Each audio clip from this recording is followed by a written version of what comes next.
We're just shooting the shit right now before the show started on some things. It'll be an interesting topic. We got a lot of interesting topics tonight, but how's your day been?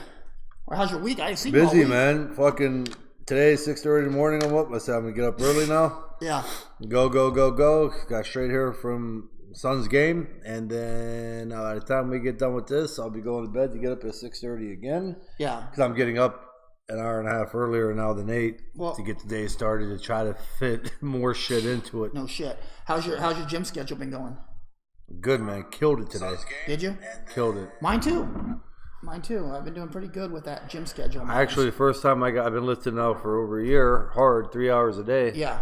And I got fucking back spasms because I hit a part of my back that I'd never hit before. Bro, you're not gonna believe this, but I got the same fucking thing today. I got a back spasm too. Yeah. Today, I'm not bullshitting you. Actually, do we have anything to hold this up, Justin? Like, you can put your dick up here or something to hold the phone up? That's not gonna hold it up. That's not what I heard. I heard you're carrying around a fucking veritable python.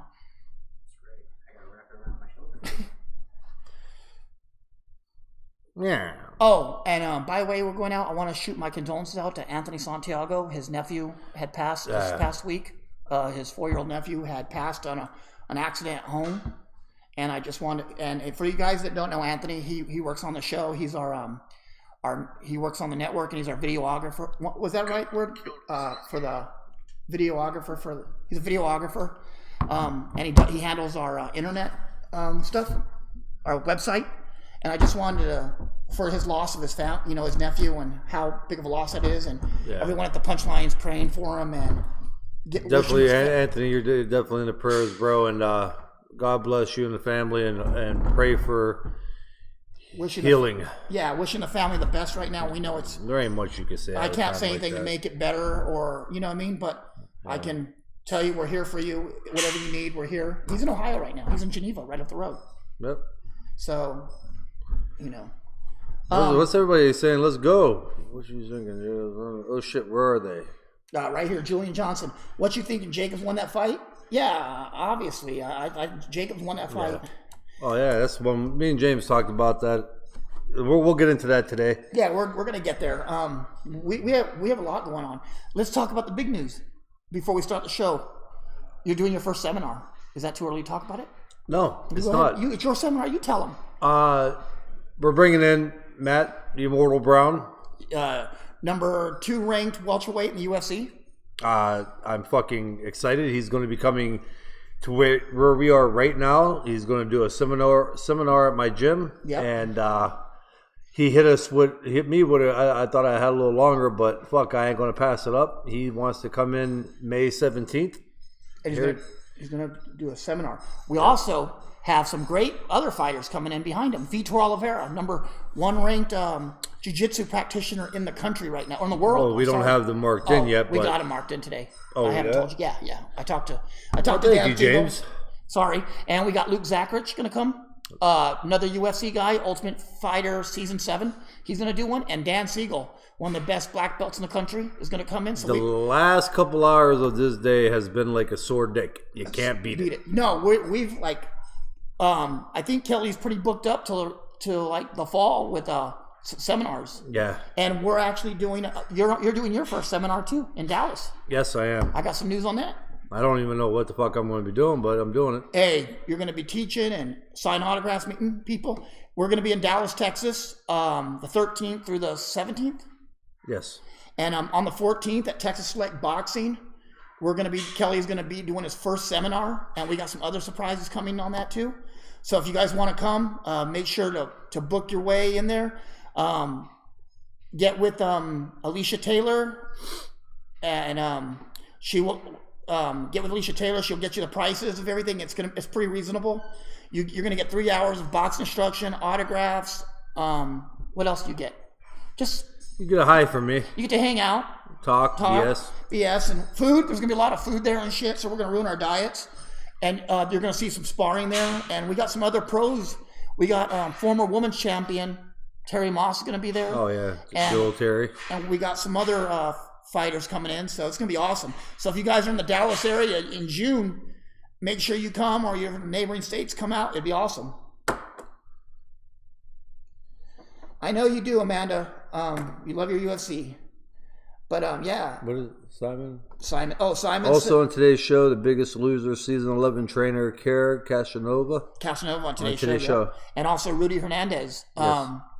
Rudy Hernandez from working with Linares and the brother of Gennaro Hernandez, and one of the best trainers and cut men in the sport today. Okay. Also a UFC cut man.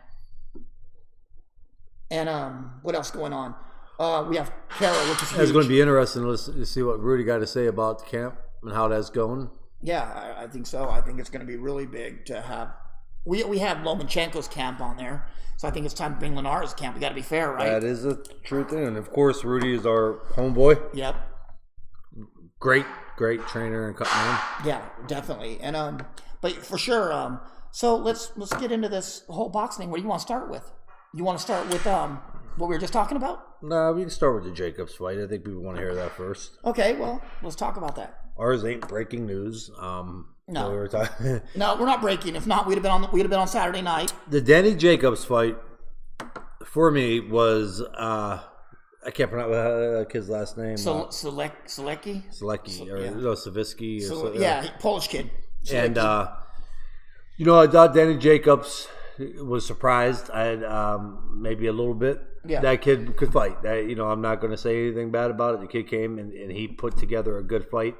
And to Danny Jacobs' credit, I thought he fought a good fight as well as he could do. Max Kellerman, who I don't usually agree with, made a good point in that fight. Yeah, made the point that Danny Jacobs shows flashes of great, like an elite fighter. Yeah, he does. And I think the problem, I personally think Danny's an easy target to get hit. And that's not taking anything away from this kid that he fought. This kid was quick and elusive a little bit. But Danny does get caught in the mode. He showed a lot of flashes in that fight where he could have made it a lot easier, I thought, just especially by staying to the body and using his strength, his natural size advantage. Yeah. And he didn't do that. And I think he made the fight a little closer than what he did. I think Danny Jacobs is a very good fighter. I like Danny Jacobs as a fighter. But I just think that he's missing that to be considered an elite fighter. Well, I personally think this. I think Danny Jacobs has a habit of fighting to the level of his opposition, if that makes sense. Mm-hmm. Thank you, Oliver. I've been working hard, bro. I still got my pump on from the gym. I actually just left the gym. That's why I'm wearing this werewolf shirt right now. Look, it says, we're werewolves, not swearwolves. So you can't. Remember that movie? Oh, you watching the previews on the way to New York? What We Do in the Shadows? This is that shirt. We're werewolves, not swearwolves. But I still have to watch it. Oh, dude, it's great. But I think that Jacobs has had a habit of fighting to the levels of competition, and I think when his competition gets better, he'll move up like he did Triple G. Yeah. But you're right, and Max Kellerman was right. And I don't agree with him very much, but Jacobs tends to fight in flashes. He shows that flashiness of a great fighter, and then he goes back to being that B level, A level guy. Just not great. But not great. He gets into a little funk, I think. Yeah. And he's good enough to keep him in a fight doing that and get him through. But and then there was times in that fight, where he's shining. It's just like, dude, what was you thinking? I like to talk about. Well, if Sulecki had power, it would have been a rougher night for Jacobs. Exactly. I definitely agree. Do I think Jacobs won? I had Jacobs up by 4 rounds. I had him up by 4 rounds. Yeah. In the fight, but I may have had it like 3 rounds. I mean, it got a little close in about an 8th, 9th round. You always do that. We never agree. If I say 4, you say 3. If I say 3, if you say 3, well, I say it's 4. around the same thing. I mean, it was close. Yeah, you fucking touchy fuck. Do you remember the Lomachenko? I said, I have it 116, 112. You go, no, I got it 117, 11. Well, I did. I absolutely did. I said, it looks like his right hand's hurt. You know, it looks like his left. I'm like, Jesus Christ. Yeah, but I want to get into Big Baby, too. Oh, we will. We'll get there. But I got a YouTube. Oh, they got some questions here. A lot of questions. I'm sorry. Or comment. Phil Harv goes, Billy Joe is one of the best boxers in the world today. Billy Joe? Who's he fought to even put that in as a... He has the potential, but he has potential. But I don't put him as one of the greats because people are so quick to co-sign a fighter. They see them do good, and they jump right on that right away. Oh, this fucking guy's amazing. People saw because his style too. He's got a flashy style that catches. Billy Joe is a phenomenal boxer, but until I see Billy Joe fighting guys that I know that he can wreck, but like Gervonta beat Cuellar, and people are like, oh, fucking Gervonta is gonna beat Lomachenko, and he can fuck up Mikey too. I'm like, dude, he fought Cuellar. Cuellar came straight to him, didn't move his head. He looked like a Menzo in there. What did you think was gonna happen? Gervonta Davis did what he was supposed to do and looked good doing it. I agree with you 100%. He did do what he's supposed to do. He looked sharp. It's not a fucking fight where I could say like he's definitely going to be the fucking pound for pound king one day. Yeah. No. No. Still a lot to show, but I give him credit, and that's as far as I'm going to go. He did what he was supposed to do with what he had in front of him. I think Billy Joe. I mean, I'm not going to say that he's not talented because he is. The guy, I'd be an idiot to say, hey, he's not shit. How would you stop Billy Joe? Pressure. Yeah. Cut the ring off and pressure him. What do you I think I think he fights like the kid I fought, Sergio Martinez. And against Martinez, I think that, in the middle round, you can see how I neutralized that. And again, that comes into a different situation. I'm going to disagree with you because Sergio had power. Yeah. And Billy Joe has not shown flashes of any power. I think Sergio had a little more power than Billy Joe. Yeah, I think he had a lot more. Ask Paul Williams. I don't think Paul Williams ever fucking that was just a good yeah, but just saying, Saunders yet, though, hasn't proved it against a top guy. Sergio proved it against everybody. Yeah, I would fight Billy Joe the same way. I would cut him off. I would put the pressure on him. And, different guys respond different to that, too. He may respond totally different than Sergio Martinez did. So I personally don't think Billy Joe's is as of right now worth mentioning with the top guys until he makes that you can fight all the Andy Lees you want. You know what I mean? You can fight these guys. Andy Lee's been done for a good 3 years. No, I mean you can fight the Canadian kid. What? Help me out. I always forget that fucker's next person to shout out. Hi, fellas. Her Tyson, Mancini's, and Rogan's podcast. What do you think? The Punchline is by far my favorite and best podcast out there. Thanks for your entertainment and expertise. Thank you, Angelo Costas. We do appreciate that. That's Angelo. That was really nice. Yeah, I do appreciate it. Thank you. Because, we have been discussing, the Mancini podcast, but not too much. We don't want to get too much pressure on. I don't even know. I never even heard it. I haven't either, but, I really do. All jokes aside, I wish the Mancini podcast the best. I mean, we're not here to fucking be cocks about it and talk shit. They're doing what they got to do, just like we're doing ours. We're not about to take the shine off somebody else, shut someone else's light bulb for ours to shine.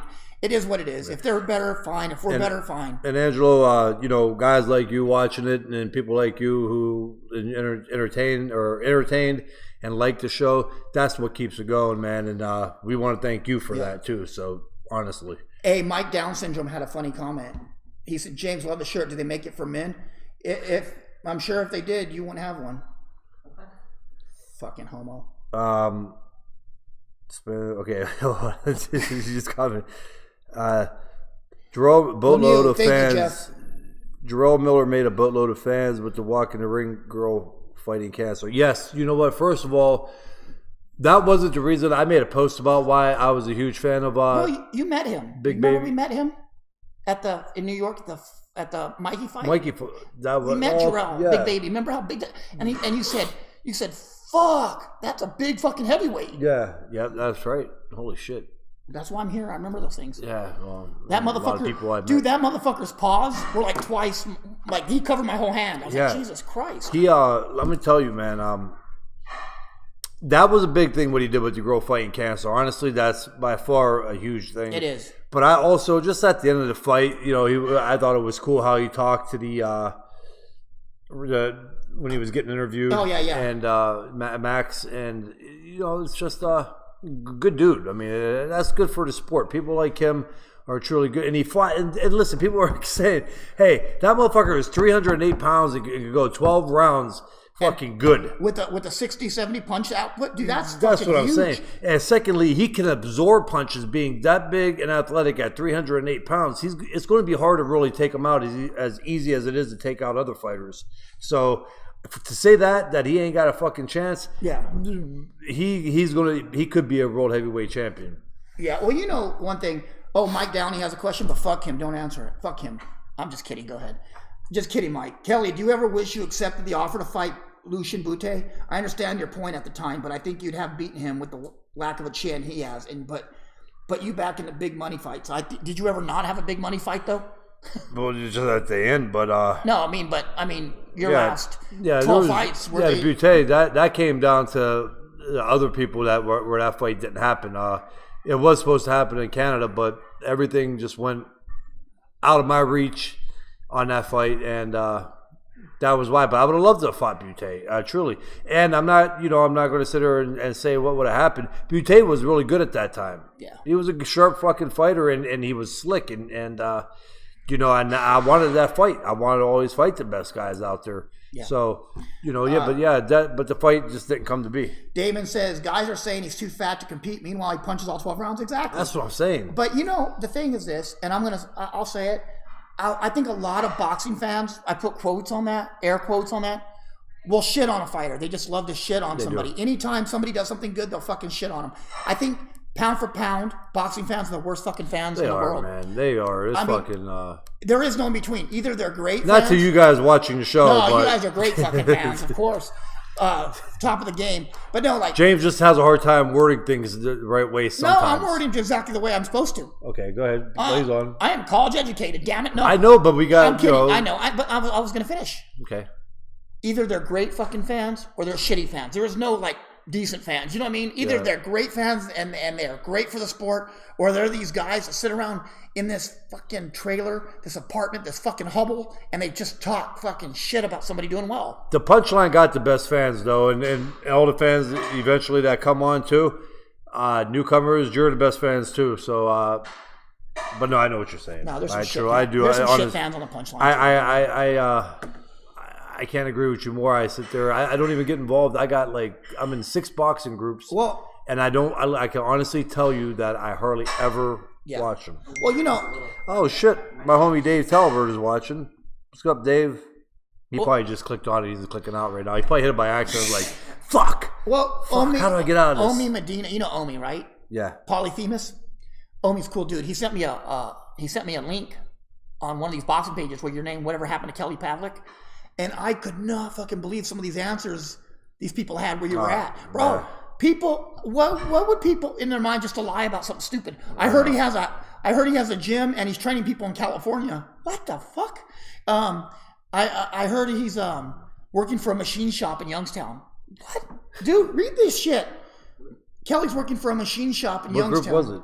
I gotta ask Omi. Omi will show me which one it was. But Kelly's my goddamn housekeeper. He comes and cleans my shit. Bro, I do. And dude, they said he's usually in his robe. Oh, they said that. And everything was drugs. Dude, there was so many drugs. I don't think Kelly's ever done a drug in his life. I had that dude on serious. I don't know where the fuck that. Oh, the drugs got him. Really? You know that? And I like the drink. No, who doesn't? You should do the Walmart thing. Walmart. Yeah, but let's be honest, bro. You haven't. I do want to be the Walmart greeter. You haven't had a booze in 2.5 years. I know. James, I told Kelly he should just to see the rumors that get spread. I told him he should go. Dude, you should get you that blue vest. I am. I'm gonna be a fucking greeter at Walmart just to get. Oh, dude, it would be the story. People in Youngstown would be fucking just all over, would be loving it. Oh, dude, Damon wants to know, Kelly, James, do you see the kickboxer in Miller? If so, how does that help his boxing game? Absolutely no way does it help. No. I think when you're in a kickboxer, I think it takes away from the attributes of being a fighter. I don't understand this question. I'm sorry. I just YouTube. Ask Phil Hart to word it a little better. Name a better boxer in the mind, weight, and Billy Joe. Weight, just wait a minute, wait. What? So not, the wording is funny. Name a better boxer in the mind, weight. Question somewhere there. Just the wording sounds funny. Oh, name a better boxer in your mind. And, as far as boxers at his weight, he might be the best middleweight fighter. But I don't know, as a boxer. But he has not fought anybody to justify that yet. What I'm saying also is like, what's going to... Okay, you could get a tough dude in a fucking street fight, like a bully. But what happens when he comes across the guy, just say a boxer or another good street fighter, and he hits him and these people don't fold and they're in his ass? How would the same thing goes with Billy Joe? What's going to happen when his boxing is a little bit harder than what has been against other guys, and they're in his ass and they're hitting him to the body and in the face? That's what we're saying we want to see. I'm not saying Billy Joe won't react properly to that. We're not shitting on Billy Joe. We're just saying he hasn't fought. We just haven't seen like what's going to happen when you get a guy like a Danny Jacobs or a Triple G who's going to definitely catch him on the chin and in the body. Yeah. How is he going to react, and is that boxing going to turn into like straight running? That's our point. What we're trying to say now about Billy Joe. King Williams said, "Damn, James is half the man he used to be." You know what, King? The sad thing is, my ex-wife told me that about 10 years ago. That I was half the man I used to be. So I don't know. Damon, this pit bullshit, man. I'm getting stoked about it. Oh, dude, this Jeff Regan says someone post that Bobby Sanchez video if they find it, bro. If I had that is comedy gold. Didn't Damon say you had it? I don't know, but funny thing about that. When we talked about that, Bobby came on. I had made a post, and I think a couple guys they went in on a little roast. I was roasting them, and Bobby tried to jump in and help them on a roast. Yeah. I had to shut all three of those fuckers down, bro. I am telling you, if you go in, and I'm not bragging by any means, but if you go in on a roast with me, you're gonna get your ass handed to you. Yeah, I've done it, haven't I? I shut 10 motherfuckers down at one time. Oh, that was Damon forewarned him too. Damon did warn him. Simon made a good. Yeah, Simon. This is what Simon goes. What I want to see with BJS is what happens if he falls behind in a fight and needs to get desperate. Does he have it in him to adjust? This fucking show, dude. I'm quitting the show and I'm leaving because I think Simon is better qualified to sit here than I am. He has better fucking questions than I ever do. You know what I mean? Simon has great fucking questions. Oh, yeah. Him and Damon ask the best fucking questions. What's up, Jose? Looked all over. I thought you were leaving if I started doing the beatboxing. Oh, bro. And that was Roger's watching. What up, Roger? Roger. That was Carlos fucking. Julian said Kelly's growing hair for wig makers. Who said that? Julian said that you're growing hair for wig makers. I might just. And and also you're fighting pit bulls now, which is true. You are fighting pit bulls. That's another good rumor, though. Bro, did you see the picture they put online with you and a pit bull? That was great. Yes. Well, wait. I seen the one with the pit bull. I didn't see what me and the pit bull. So, hey, let's talk about Josecito Lopez. How good he fucking looked. Man, God, bro. He came from basically obscurity. He's lost big fights. He went and worked with Robert Garcia for the past year. He came back and he dominated a fucking up-and-coming kid that wasn't supposed to lose that fight. What more can you say? I think if you're going to put somebody in contention for Trainer of the Year, I think Robert needs to be put back in contention for that. It's easy to have a guy like Mikey win, and it's easy for you to have guys like, some of these younger guys win, but fucking put somebody that's been on a losing streak and bring them back and win like that. That's a good point. I was thinking about this the other day. Not only is Robert a good trainer as far as like the knowledge that he gives to his fighters. He's a good friend. Robert,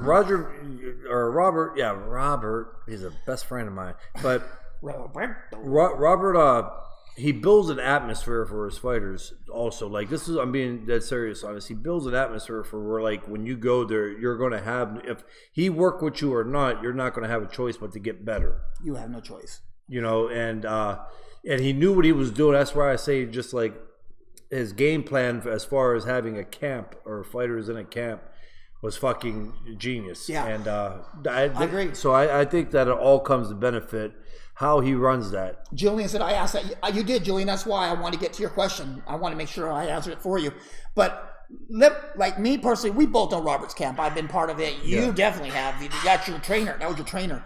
But what Robert does that a lot of trainers don't do is he fosters a camp of it's relaxed. Yeah. And people are not afraid to have a good time in camp until daddy comes in, until the big G comes, everybody gets the fuck to work. But normally it's relaxed. And a lot of camps, they don't have that. A lot of camps should be, they treat it like a fucking, the military or prison. You can't, some people adapt to that but other people don't. I think when you can go to a camp and you're in training, and then you know what? At the end, they go fucking have chicken wings because they know they got 3 months to a fight or 2 months. Yeah. You can relax and wind down. You can have a beer. You know what I mean? Yeah. And Roger is a guy, Cecilio. Strength and conditioning. They're on their job too. Like you said, they know when to fucking pull back. Here's the thing: like they know when you're fucking up, and they know when you're not. Yeah. First of all, and I'm sure as closer to the fight comes, these motherfuckers, as you see, they're all in tip-top shape too. Though you don't see any of Robert's guys with the strength and conditioning coaches and Roger and Cecilio. You don't see their guys losing because they got tired. Yeah. You don't see that. You see them; they either just get outgunned, or they weren't the better man that night.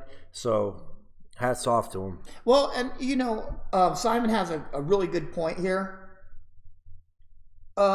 Too many former fighters aren't good trainers because they train everybody to fight how they fought. Robert is great at working with any style. True. It's true. And Robert did an interview one time, and he said it before. He doesn't try to change a fighter's style. He tries to improve the style that they have. Would you agree with that? Well, that's what I was going to get into. When I went to Robert's camp, the first day I got there, we sat down in a little waiting room, and he goes, "Listen," he's introducing me to people and kind of what's going to be going on, and he said, "I'm not here to change your style." He goes, "You're too far into it," which is 100% true. Your motor reflex is already, it's not going to change. They're not making you a new clown. You know what I mean? Yeah, he said that he just wants to fine tune my style, how I am, and add certain things to it, in which he did. And I think that was a fucking awesome thing, that a genius that for him to want to do that with fighters, because it would take forever to try to truly change a fighter. Well, you can't really. Well, look, you have different like this. Let's do it this way. You have Robert, who on one spectrum trained Brandon Rios, right? Yeah. On the other spectrum, he trained Mikey Garcia, which are fucking day and night on this end, style wise. Yeah. And he was able to do it without changing anything. Do you know what I mean? Marcos Maidana, Yeah. Who? Shit, even the guys that weren't that I was in, like Akeem and Eric Ruiz and Andy Ruiz. Yeah, Mikey, the welterweight, Mike. Mike Perez. No, it was Yeah. But no, just the amount of Blanco, amount of prospects that he has. Yeah, and that's the thing and there's other trainers who do that as well. I think Rudy Hernandez does that well. I think he's able to adjust like that with fighters. It doesn't matter what their style is; you can adjust to it. But so many trainers today cannot adjust. They don't know how to adjust. My ass hurts in this chair. Does it? We need to get some of those comfy. My ass bones. We need to get those comfy office chairs. Like the ones you work in. That's why I move all the time on this show. I'm about to grab that fucking one back there. Why don't you sit on that blue roller? Because that'll hurt even more. I might go up my man puss. You're right. Simon said Nonito. Nonito's on a different spectrum. Exactly. These guys are on different spectrums, and he never loses a step. Well, this is Scott's question, so we're on this. Triple G fight on May 5th. Is it going to be an easy fight for him? It should be, absolutely. Scott. Especially since his opponent hasn't fought in over a year. Yes, well, Triple G hasn't really fought either for a long time. Triple G has a lot more talent. Yeah. Vanes was an Olympian. Let's not forget that. Vanes a good fighter, but he's not. He's done, too. He's not. He's a nice guy. He's always been trained by Joe Goosen. We have a soft spot for Ricky and the Goosens. Mm-hmm. But let's be honest, that fight was just to keep the date. Yeah. Are you sure it doesn't hurt from all the guys at your construction job, Kelly? Simon asks. That's fucking good. Yeah, they fucking jackhammered their way through that one on me. Danny was almost at box as far as, but you know what, Mike? We have said that multiple times that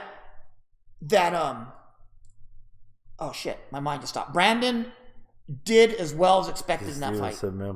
Yeah, I think Brandon did as well as we expected him to do in that fight. I did. And he for the most part he gave Danny a lot of fucking problems. He did. That was that right hand. Listen, I don't care if anybody right now says they knew that was coming. Is full of fucking shit. I know everybody that watched that fight knew that it was probably going to decision, the way that fight was going. Yeah.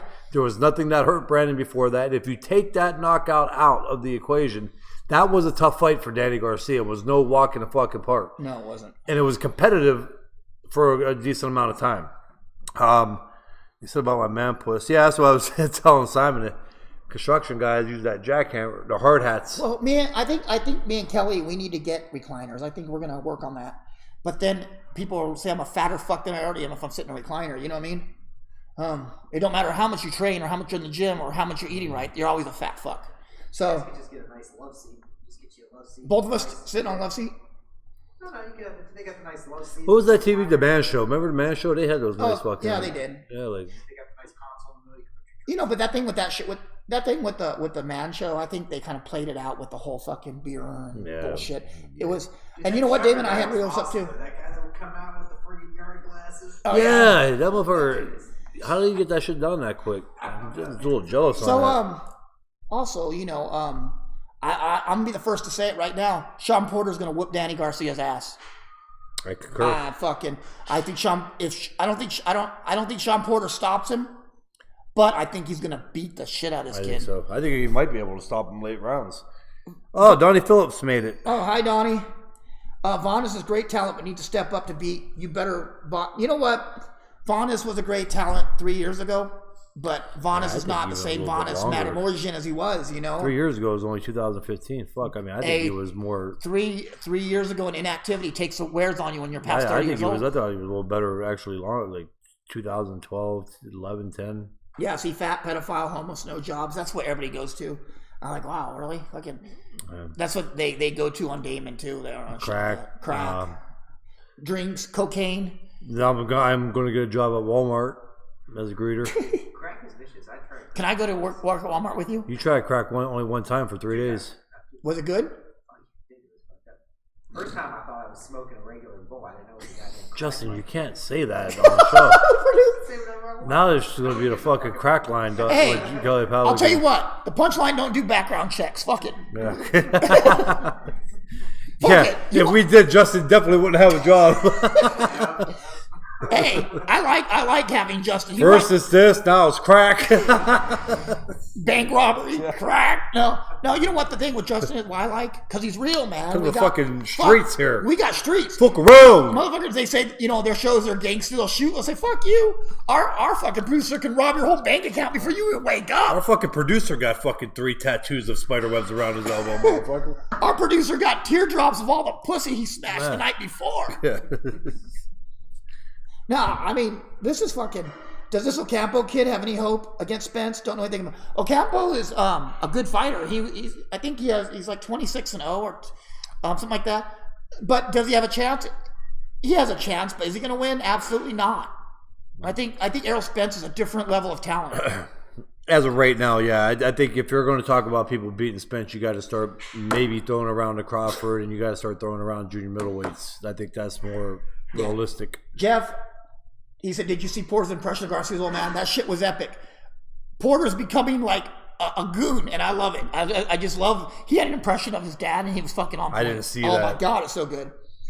And Damon says, how did Eddie Hearn... They got to watch that. They don't do a fucking thing, little mimic of Sean and his dad. Yeah. Damon said, how did Eddie Hearn become a shitty promoter from Vlad and Joshua to now? You know what? We were just talking about that earlier, Damon. Fans are fickle. They love you 1 minute, and the next minute they fucking hate you. And only one fight or one incident can change it. Eddie Hearn is good for boxing because he makes people work. Other promoters have to step up. He's making fights, and he's selling out 80,000 seat arenas and 90,000 seats in Wembley. That's fucking huge. Here, you can't sell out the DC fucking Armory. But you gotta understand, the people that do that are the fucking derelicts that absolutely have fucking shit going, and that's the only thing they got. Okay, look, like from 2008 or 2009 and 10 and on till now, social media fucking gave people like a voice and life. And everybody's a celebrity. Yeah, and if you're a chick with a fat fucking ass, you're a star. Yeah, and it gave fucking people like the right, like they could sit there and be the fucking biggest pieces of fucking shit, and yet they could get on and talk shit about, and that's the ones that do it, the ones that get on and talk to shit. Yeah. Well, and say that about, you're talking about, motherfucker, a promoter of some of the biggest fights, of a promoter of 60-some thousand, 70,000 people at a fight. Robert, I don't get it. My good buddy Robert Simerson, great producer himself. I think Justin's talked to him before. Have you ever heard of a Mexican journalist named Ernesto Amador? You know what, Robert? I haven't. Me and Kelly are new to the whole journalism. I'm not getting these questions. Redo it. We're new to the media, so if people ask us, do you know this reporter? We don't know him. When we go to the fights, let's be honest. Me and Kelly sit with our credentials, and we sit in the back, and we just fucking. And I'm not being like big-headed by no means at all. But we don't know. But usually it's somebody coming up to me and talking to me because they recognize me. When I was fighting, some of them were the same reporters that actually did a lot of reporting on me. Yeah. But I don't. I mean, you got 100 people asking you interview, and you don't. Bro, I'm not bragging at them, but my fucking dude, I got a huge swollen pump on from today. Look, my arms are fucking huge, bro. You say that at every show. Hey, don't be mad. I'm not being mad. Delilah's gonna be talking about my guns here soon. I'm just fucking around. I can't compete with Kelly right now. He does that every show. He fucking. Hey, to be honest with you, Glenn, if you walked into Walmart and seen Kelly, you probably wouldn't believe it was Kelly. Do you know what I mean? Like, you should have your name and change your name on there. I'm on steroids now too. You're on steroids. That's been going around. I got a fucking gut. I am not the poster. I'm not the poster child for fucking muscles, but Robert, I'm on steroids too. Robert, what they say about us? What'd you tell them about us? And besides, Robert, why don't you hook me up with Erin? I don't care if she's married. Just because a soccer field has a goalie, don't mean you can't score.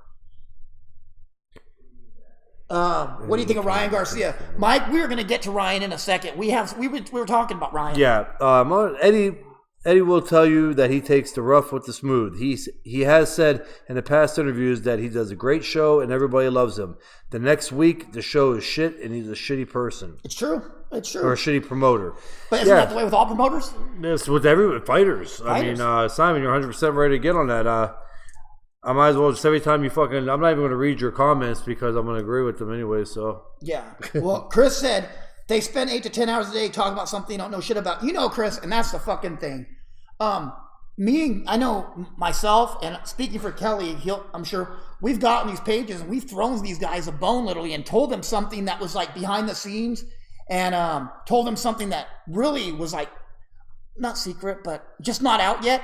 And these motherfuckers will argue with you about it. They will argue. And I'm telling them, bro, I was literally talking to the fighter that said that. I was in camp with the fighter who had said that. And I'm telling you what was said. Well, never mind. Fuck it.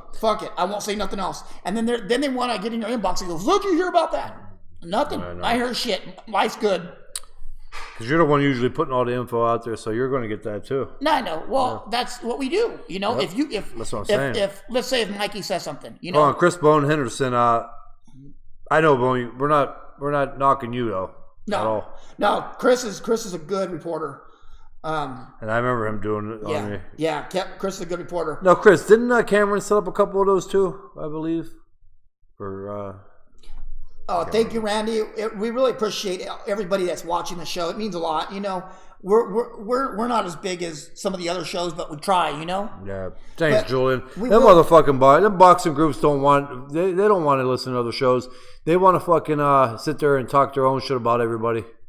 Thanks, Julian. And you know, it means a lot, Julian. They're jealous. They're not going to share our show. I do respect you, Julian. You have a lot of knowledge in the sport, and I appreciate you, you know. But, Amanda, when are you going to have UFC fighters on? Amanda, we just had Matt Brown on, a few months back? And also, you're invited to come to, on the 17th of June, you can come meet him here at the seminar. You can be my guest at the seminar, okay? Yeah. And also, we might bring TJ Dillashaw on since Roger James is paying for her. Yeah, I'll pay for her. But TJ Dillashaw we might have on with Roger. And he's the champion. Yeah, I thought Cody Garbrandt was going to wipe the floor with them, and it was all TJ Dillashaw. That's because Roger is working with TJ. He looked fan-fucking-tastic.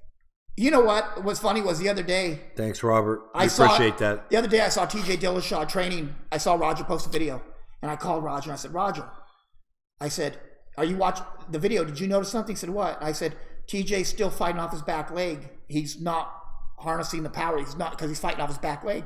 And Roger said, you know what? I just told him that last night, that he's fighting off his back leg. He needs to start fighting more forward. And we was pretty shocked. Like, I picked up on that from the video. So that's what I do. And so they're working on some of those things because, you know, it's hard for a guy that kicks to put that power on his front leg because that's his kicking leg. So now, and move his hips back because that's a lot of trust. You know, you're taking a guy that's a kickboxer, MMA guy, and has to move his hips forward when a boxer keeps him back farther. Yeah. So it really is a big change, and he's doing great. June 17th, of course, he's going to pay for me if he gets something in return. Damn right, Amanda, I'm getting something. Oh, that's a giggity. It's not like I haven't gotten return before. I got a good question. What's up, Ron? What's up? Hello, hi, Jeff. How you doing? I'm sure I can get Ken Shamrock. Well, Simon, what the hell are you doing? You work on the show. Ken Shamrock. Shamrock. Fuck yeah. Bro, did I ever tell you my story on Shamrock? You want to hear a great story on Shamrock? You want to hear a great giggity story? Go ahead. Dude, I got to tell the story. So, me and Kelly, or not Kelly, I'm sorry, Roger, we're at the... thanks, Ron. I'm sorry, I got it. Okay, go ahead. Fam, because I grew up watching you as a kid. Thanks, Ron. Well, I appreciate you watching. I hope that you're a fan, too. And thanks for watching the show. Go ahead. Oh, well, we're at the Sagebrush with Roger. And this whole fucking night was crazy. Because the first time there, Fernando showed up. You know, Fernando Vargas shows up, hangs out. Lance Whitaker shows up. And so all these fighters are showing up at this place. Jason Momoa from Game of Thrones was there earlier in the day.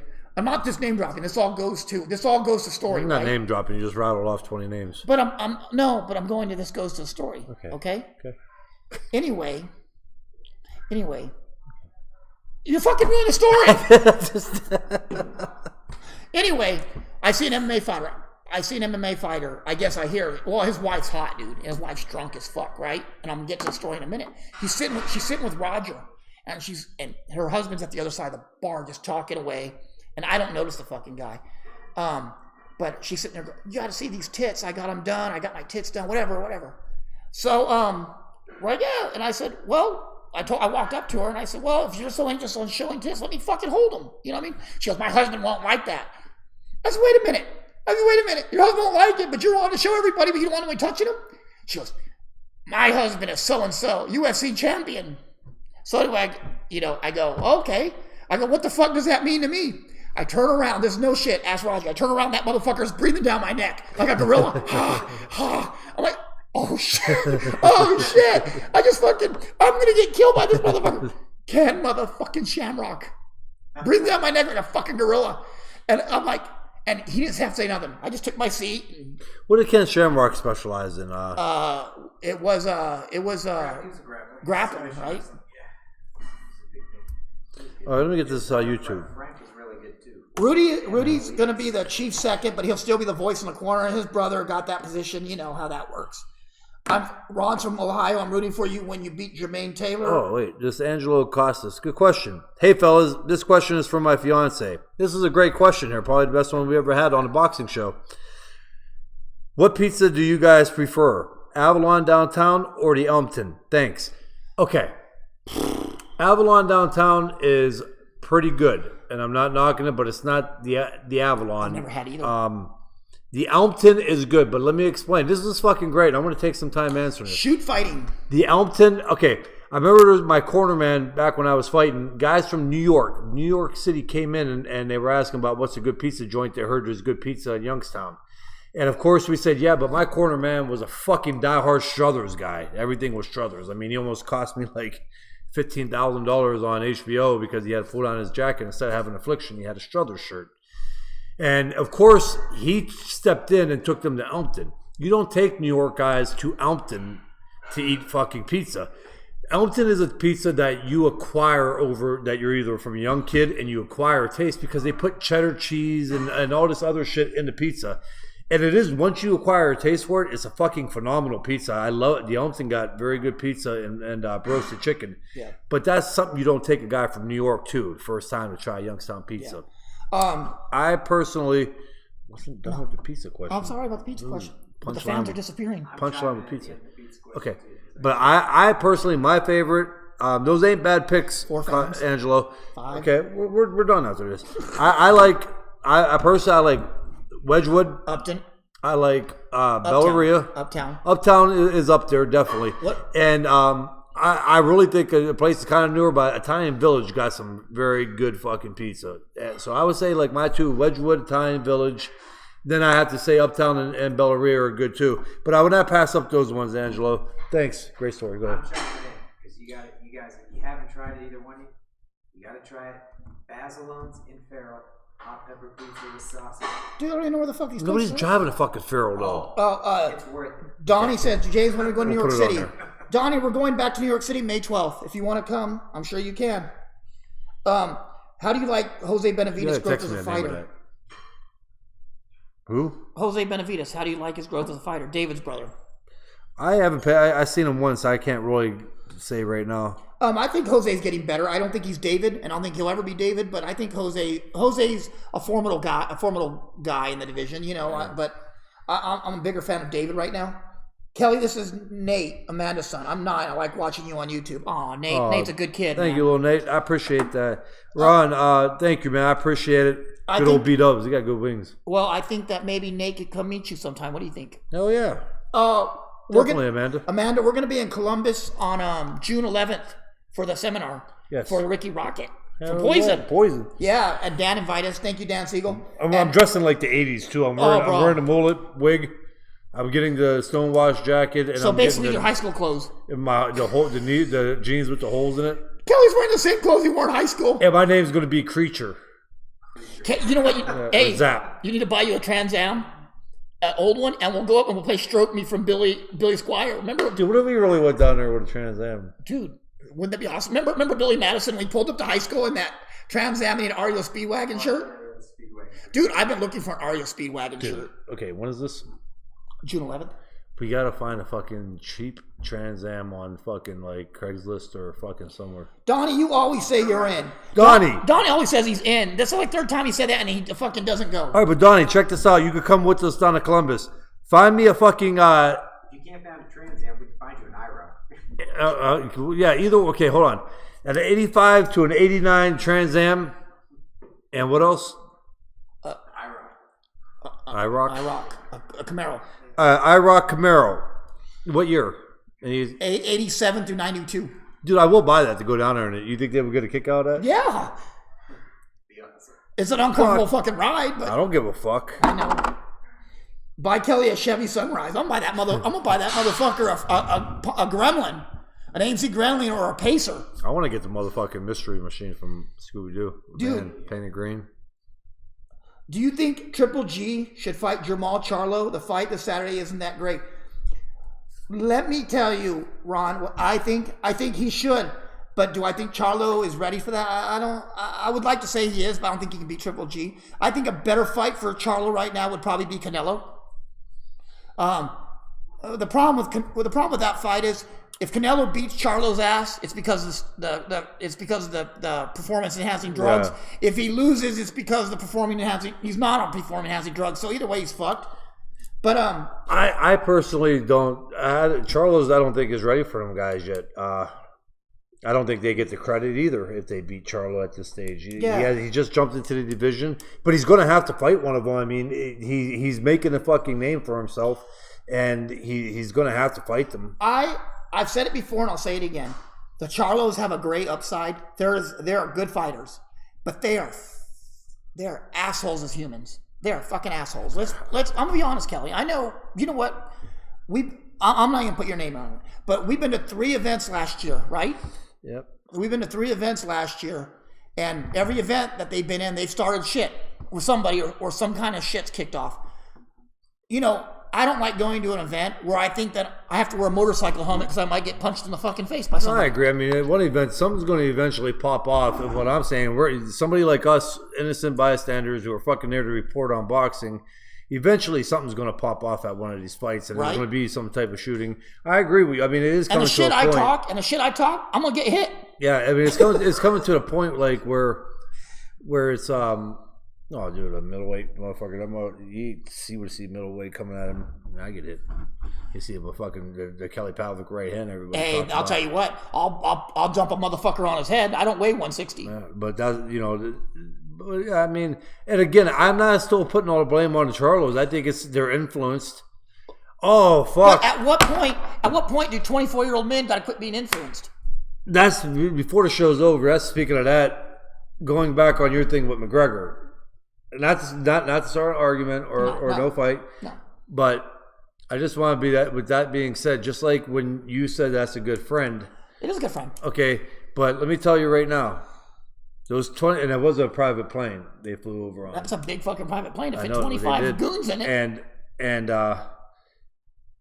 McGregor wasn't sitting there in the morning reading the paper, drinking tea, and eating crumpets, bullshitting with his advisor. Yeah. When he made that decision to come over and fly over and defend his friend. No, that was so. I'm sure he had a nose full of Peruvian marching powder. Yeah. So just let that be said too. No, but what I'm saying is this. All those fucking goons were talking about, you got a private, you got this, why don't we just fucking go there now and fucking do it? And there was probably, he was probably like, fuck yeah, make a call, you're in Ireland. And he probably fucking went there. Like I said, he wasn't sitting there in the morning with his fucking advisor fucking drinking tea and made that decision to go. Well, let me ask you, if you were in the same, let me ask you this. To go fight a guy who smacked a fighter in the face at a weigh-in as another professional fighter. Well, let me ask you this. He didn't jump the kid. What would you back your friend if he got jumped? I'm not going to go do that and get in trouble. He didn't get jumped. Well, no, I'm saying it. If he got jumped, it's a totally different story. In the Charlo case, like the Charlos in the fucking hall. That's a totally different story. If he got severely hurt and jumped by 14 people, fuck yeah. But you're as a professional fighter who got smacked at a fucking weigh-in. I don't agree with what was done. I don't. By any means, I think it was a bullshit thing to do. But what I agree with is this. He's a good fucking friend, man. That's what friends are supposed to fucking do. It was the friends that got him to fucking... Let me tell you what. If somebody jumped you, I'm sure you can handle yourself. I'm sure you can handle yourself, right? But I'm still going to fight. I'm still going to fight. Connor should get like in deep shit for that. His friend a professional fighter got smacked in the face. But not one person. It was a whole team. And he didn't go because it was his friend. He went because he had the fucking money, and his 20 friends were fucking building it up so they get a free trip. And they fucking went there and did what they did. He went. He had a friend. You know what I mean? That is his friend. But But yeah, I mean, Kara. Yeah, Kara. What time is it? Do you know? It is almost time. 10 minutes till. What time is it on? I can't see that clock that well. 8:52. We got to call it 8 minutes. In 8 minutes, we'll have a Kara give us a call in. No, we got to talk to Rudy at 9. Oh yeah, we'll have Kara call in after Rudy. That's going to be. We should probably Nate Diaz versus Tyron Woodley. You know what? Because we only got 10 minutes after we're done with Rudy. Okay. Well, we should have her called in. Yeah. You know what? I got Tyron Woodley winning that fight. I like Nate, but I think Tyron's the better striker. I mean, I know people are going to get crazy with me on this. Nate throws a lot of punches. Nate Diaz throws a lot of punches, but he throws a lot of looping and bad punches. And Tyron Woodley is just fucking powerful. He's a machine. Stand-up. Great stand-up on Tyron Woodley. He's a monster. And I'm a Nate Diaz fan. When is that fight? I don't have the date. Tyron, I know Nate. I've met him. I'm not saying we're buddies or anything, but I've met Nate, and I think he's a great guy. But part of this show is keeping it real. I don't give a fuck. You know, I don't give a fuck if who you are. I'm gonna put my opinion. See, Nate's another cocky one, but I kind of like Nate Diaz. I don't know if Nate's cocky. I think he has a chip on his shoulder, and I think he's just gonna keep it there. Nate just don't put up with shit, but he's a nice person. Yeah, that's what I mean. I like Nate Diaz as a fighter. Thank you, Jeff. That means so much for you to be. Well, that's my homie, Jeff. Thank you. But Ashley's watching. Hi, Ashley. Layla's watching. Who? Layla Selman. She was the one who originally got us with Northeast Ohio Sports. Oh, tell her hi. Fucked up producer though. Tell her hi. Hi, Layla. Huh? Yeah, she's attractive and she's warm. That's what Damon's saying, as she's warm. I'm mad at you. Thank you, Sean. We appreciate it. 516 area code. You have a few minutes. Yeah, we won't keep her long. Let me look at her. Any questions real quick? Any other questions? Thanks, Sean. Sean Rizzo, another buddy. So the Youngstown, the old Youngstown crew there, Sean Razo, Jeff Dutton, all the way back from our high school and junior high, skating, baseball, fucking everything in Youngstown. That's good, man. I mean, that is. But, yeah, Ron, we just started covering MMA. I've been a part of MMA for a few years myself. I've trained MMA fighters. I've worked with some UFC fighters myself. I've been blessed. So I think adding something like that to the show, even minutely or as limited as we are, I think it makes a difference. Speaking of that, real off of what James just said, Sean Razo and Jeff Dutton, at my gym in Columbiana, May 17th at 6 o'clock, we're going to be having Matt Brown, UFC number 2 ranked fighter. Welterweight. He's coming to do a seminar in 3 hours, man. You guys should tell some people and come out and check that out. Come out for this seminar. It's going to be fucking huge having Matt here. And then what do we got? We got Dan Siegel, who's one of the best black belts in the country. Yes. And Vitor Oliveira, who's ranked number 1 in the world, coming. And then, dude, it's back to back with these MMA guys. And Luke Zachrich, who was on The Ultimate Fighter season 7, and also has won a few fights in the UFC himself. So, and a black belt in jiu-jitsu, and he has a great gym in Columbus. We'll get to that, Ron. This is one of our favorite things. Robert Easter, Mikey. Nate again, Amanda's son. He said the name the Ghost. I like that. He's mine, He's a smart kid, man. We gotta get Nate. The kid knows the shit. We gotta get Nate a shirt, man. Ghost shirt. We should. We gotta make some more. Bring out them old Ghost t-shirts. Yeah, the little Ghost shirts. 516. Are we on? There it is. That's Karen Cashinova. Hi, Kara. Hey, how are you? We're good. You're on the punchline with Kelly Pavlik and James Dominguez. Hey, Kelly and James. How are you guys doing today? Hi, how are you? We're super. Thanks for asking. For the people listening, we're on the phone with Karen Cashinova. She is a boxer herself, and also she is one of the trainers on The Biggest Loser, right? Yeah, I was a trainer on The Biggest Loser. That is awesome. That is, me and Kelly are like, we're both trying to get our fitness on, like both of us, and I think Kelly's better at it than I am. But we always have questions for trainers, like we're destroying their ear, like we don't want to talk to you guys anymore. So, well, I'm sure Kelly knows about training, right? It's different. I know a little bit. Well, it's different. The training is different now. I think Kelly's doing the powerlifting now. Yeah, I'm powerlifting. So you see, Kara, here comes I got a really hard one here. I'm trying to lose weight, but not lose weight. So I am, in other words, trying to lose a little bit of the belly without losing strength. Now, when you're like a smaller guy and you work your way up, you're not really worried about losing weight and you're getting stronger. But for me, I don't want to lose strength. And if you lose weight, a lot of times, 90% of the time, you will lose some strength with that. So I'm in that hard little situation where I want to lose the gut without getting weaker. So I'm on like a 2,700 calorie, which I'm not even hitting throughout the day. And, I'm keep watching the macros and everything, and it's just, it's tough. So, I mean, I'm sure making weight for boxing was tougher though, right? Oh, yeah, because you had to get down to try to keep energy to go 36 minutes in a championship fight and also be 6'1" and a quarter and try to make 160 was, you kind of knew that you were coming down to drying out, so you wanted to go as least amount of time drying out as possible and hope that your opponent was doing the same thing. I figured out how to cut off a few ounces right now. Huh. Cut your penis off, Kelly. So what made you get into powerlifting? Just curious. I was tired of being skinny and it's just I find new things. Like I get into stuff and I dedicate myself to it, and I've been doing it for a little over a year now. Now I'm 235, and I'm just started lifting weights, and I wanted to put up some heavy weight, and I'm kind of enjoying it because it's competitive. So. Right, and also you get to eat more, which is different than boxing. You actually get to eat. Yes, I was enjoying myself eating too much, and I think that's why I'm in a situation now of trying to go back down a little bit and still power lift. So. Kara? Yeah, no, that's hard. For me, it's different because I'm a girl. The guys always have that problem. So. Yeah, you got any tips though? I mean, are you doing cardio? Since I retired, I told myself that I would never run again. Yeah, that might be the problem. I know a lot of guys, a lot of people think that running is bad when you're trying to build muscle, but I just think that if you want to get rid of your gut, you have to kind of do cardio. Yeah, no, definitely. And it's a good free testosterone builder, too.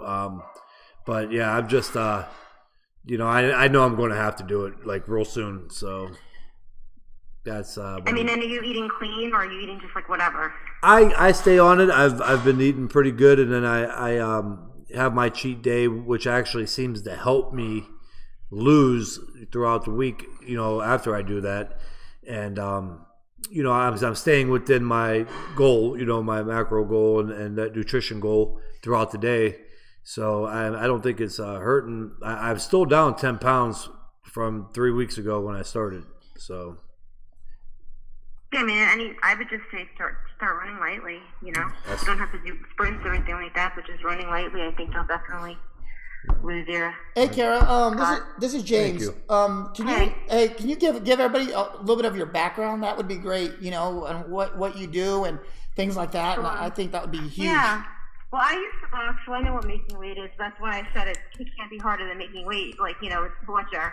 I'm sure that weightlifting is hard, but at least you get to eat. You know? Yeah. So I boxed. I was an amateur for many years, and I wanted to go pro. I just never did. I just was doing a lot of other things. I was on The Biggest Loser as a trainer, and I've done a lot of other TV stuff too. And right now, I run a not-for-profit organization called Not Get Obesity, which is training a lot of little kids that are obese to lose weight through boxing. That's awesome. Through boxing training, yeah, that's fun. And I do that every year we fundraise, and in the summer we have a big camp.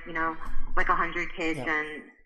At a community center or somewhere in the neighborhood. Sometimes it's just sleepaway, sometimes it's not, and we'll just train them and teach them how to lose weight. But really using boxing kind of as like a parallel to life almost. Because the program that I started with, I started working out in the community gym when I was younger, and it was always like, the boxing trainers, it was part of the gym where they would just use boxing as kind of an analogy to life. So that kind of carried itself over. So yeah, that's what I'm still doing when it comes to boxing. It's not tying into boxing because it's hard to let go of, when you stop boxing, you don't want to really leave the boxing gym. It's really hard. At least for me. I don't know about you, Kelly. I'm sure that, Oh, no, I miss it a little bit, but, it was kind of like a job I did. Because I used to train 7 hours a day, sometimes 8. I'm sure for you it was still it was really hardcore. But now I get the itch here and there, which when you said cardio, even hitting the bag for me, I think that would be fun, getting back on there and doing that. Yeah, it would totally help. You don't love, do you still like hitting the bag?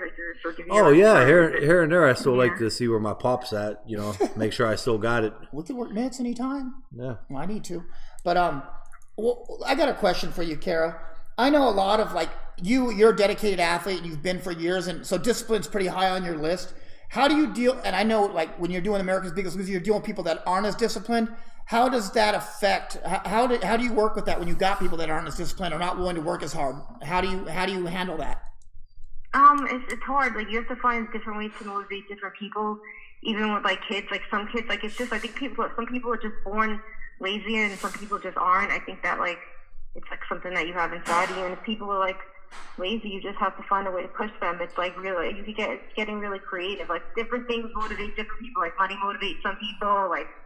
Health motivates some people. I think it's just finding different things that motivate them. Yeah. Yeah. And finding something they like. A lot of people, that don't know anything about boxing love it because to them it's it makes them feel really badass. So doing it is exciting for them and they like it. So I just really try to find something that motivates the person. But sometimes it's really hard, after a while, and it's kind of it burns you out a little bit. And I think that being a boxing trainer would be, similar because I do train a lot of female fighters, and it's you can't make someone do something they don't want to do. Yeah. It's when you first start training people. When I first started doing my boot camps and stuff, I'm I felt like I had to help all these people, and I had the answer for them. But then after a couple of years, you start to realize that if the person doesn't want to lose weight or if they don't want to get better, they're just not going to. There's nothing you could do about it. And it really is the case. And it's the same with boxing. If somebody doesn't want to fight, they're not going to fight. You can't make them. Yeah, Kara. What do you think now with kids, though, with this day and age, as far as the electronics and everything else? Do you think it's easier for them to fall into the laziness and not want to do things like how when I was a kid, there wasn't much to really do with the electronics. So you went out, you played kickball, you played this. Right. Do you think that has a big problem today? Yeah, of course. It is a big problem. I have nieces and nephews and cousins, and they just don't even look up when I walk into the room. They're just so fixated on their electronics, and it's they don't know what going outside is or riding their bike. It just doesn't exist anymore. As far as I know, it doesn't. Maybe in the Midwest it does. At least not in New York. I never see kids riding their bikes anymore. I don't see kids playing outside. It's very rare. No, I think it's an epidemic here too. You don't see kids outside. I got my daughter. Crazy. I got my daughter. She wanted rollerblades, and this was last year in the summer. So I go, okay, cool, man. And my daughter is fit. She plays baseball and stuff. But I'm like, okay, well, that'll be great, though. That'll get her out of the phone a little bit. So, really quickly, she picked up on rollerblading, and she was going down the street on a sidewalk. And I'm like, cool. So, 2 days after, though, I look out, and she's rollerblading down the sidewalk with her phone up to her face, texting on her phone. Really? That's crazy. Yeah, and I said, but I went out screaming at her. I go, if somebody pulls out of her driveway or you fall and you ain't got time. Yeah, so they'll find some way to get on the electronics. Yeah, and I think it's mostly to the food. It just changed, food changed. Oh, so yeah. Hopefully people start realizing, it's just all the stuff they put in food. It's ruins your metabolism for sure. Yep. Kara, you have some fans already that know you, which is really awesome. And there's a question. Dan Siegel, who's actually one of the best Brazilian Jiu-Jitsu guys in the country, black belt, he has a question for you. He said, what do you think about the ketosis diet? I have mixed feelings. I know it works for some people, but I just think that if you're not really strict on it, it can be really dangerous. You're so restricted at it, and I don't think it works for females as well as it does for males, because I was trying to dabble in it, and I just let it, I think for guys it could work, but they have to be really careful and really strict. It's not sustainable though, is it?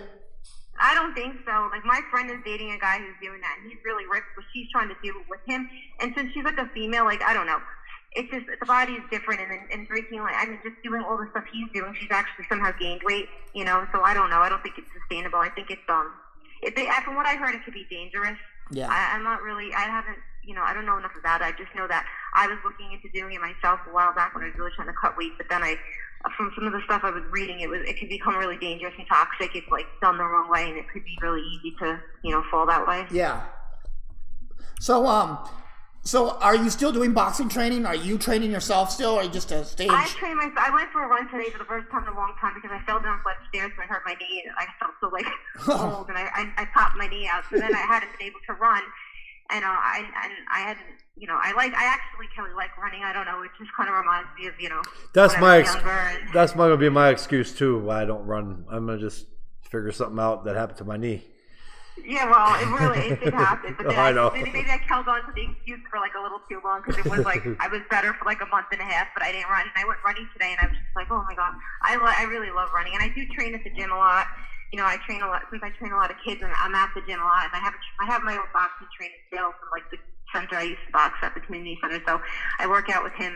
And I'm always telling myself I want to fight again. I'll just one more time. Even though I haven't fought in years, but it's just when I'm in the gym, I'll still spar and I'll do crazy stuff like that. I'll spar with all the young girls, and it's I know I never got tired of it. So who are some of your favorite? Probably because I didn't do it as a full-time job. It was fun for me, so it was still a hobby. Yeah. Who are some of your favorite fighters today? I know it's everyone says Mayweather, but I always loved Mayweather. I don't know, is he still fighting? No, he retired. Yeah, he retired. I just always loved him. I don't really have any favorite fighters right now. I don't watch boxing like I used to. I still, of course, follow it, but it's not I'm obsessive about it like I was a couple years ago. Yeah. I kind of had to pull myself out of it because, when I just liked it so much that I was always watching it, and I was getting too, I was doing a little commentating and stuff like that at the time, so I had more reason to be in it. But now I'm not watching it as much, so I don't want to say there's someone that I.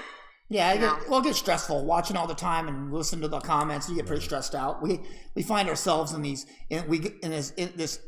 internet rabbit hole, that you go down and you start out boxing. Yeah, and it's when you're on boxing, you see because I'm one person, the next, and it's it becomes excessive. But yeah, I know that there's an HBO fight with females coming up, which I was Clarissa Shields, right? Oh, that's great because you don't really see female fights on. No. And the girl that she's fighting, I know actually I met her at a fight, and okay. She's like pretty good too. So I'm interested to see that on HBO. I don't remember the last time I saw a female fight on HBO. Yeah. Maybe. It's funny because I'll do the same thing. I'll get on YouTube and I'll watch a fight, and then I'll end up in that, like I was saying, the internet rabbit hole. Yeah. And I'll be watching fights. Next thing I'm watching cats in underwear dancing at 3 in the morning. I just try to bypass. I mean, I got boxing groups on my Facebook, and I just try to hurry up and read through it so I don't even catch one comment. I mean, I'm just like, oh my God, it's just horrible anymore. What? What's boxing? Like who oh, you get just some people. I don't know what they're watching. They say some of the craziest things, and it's frustrating. So, and the next you comment back, and the next thing, and you could be a former world champion or the greatest of all time, pound for you could be Floyd Mayweather, and they will argue with you and tell you don't know what you're talking about. Yeah. Yeah, that's what I found too in the boxing world because like I said, really interested more. I used to commentate a lot of local shows, and it's like people will just say whatever they want. I don't know if it's the boxing fans or really some of them have a really mean streak or something. No, it's the fans. But or if it's people on the computer in general, but you could say something and people will be like, "You're an idiot," and they'll say all this stuff that they probably would never say to your face. But it's crazy on the boxing forums. People say, I read stuff that people are arguing about. And they call each other names, and they'll just insult like the commentators or the boxers. And it's really it's harsh. Sure. I know that. So anything big coming up for you right now? Any big plans in motion? Anything that we should be looking out for?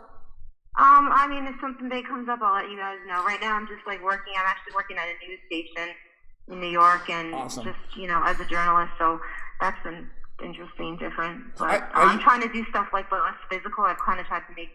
I've been physical my whole life, and I box, and I've been a trainer, and I still do that stuff. But I'm trying to sort of.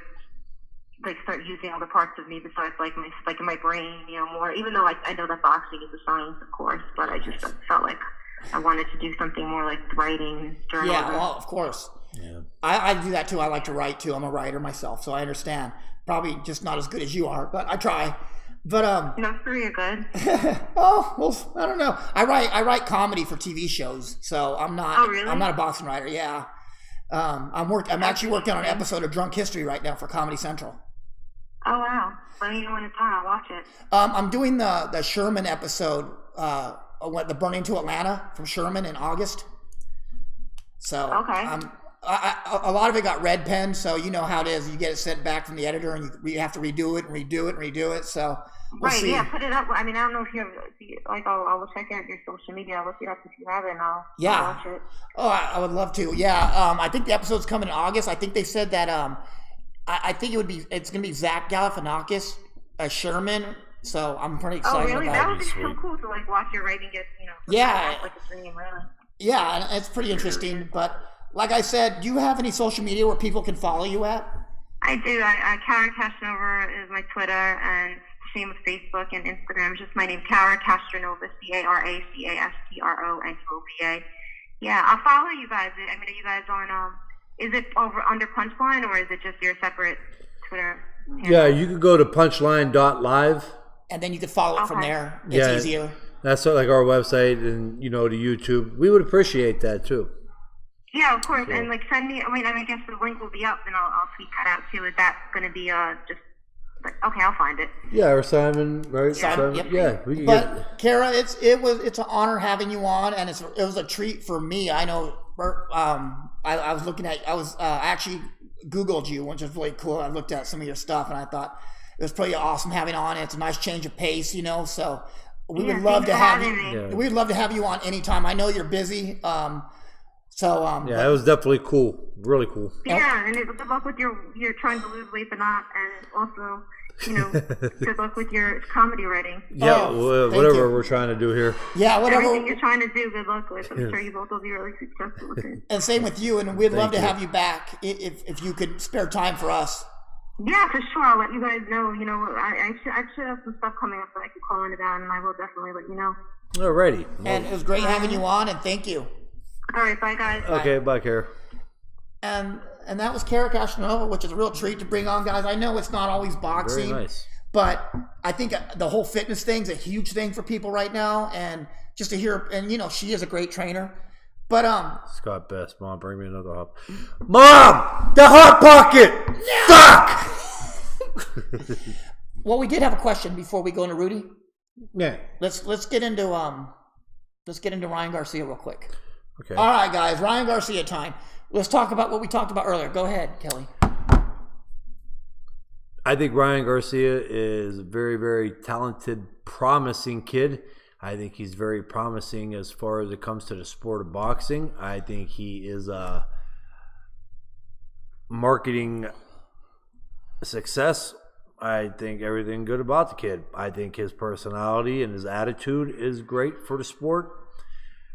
I just think that he should slow down on calling out the Gervonta Davises right now. Or Lomachenko's? I'm not saying he can't beat them. I'm not going. The kid is gifted. Oh no, I'm gonna say he can't beat Lomachenko. Okay, but I'm talking about the Gervonta. Oh, okay, gotcha. Okay.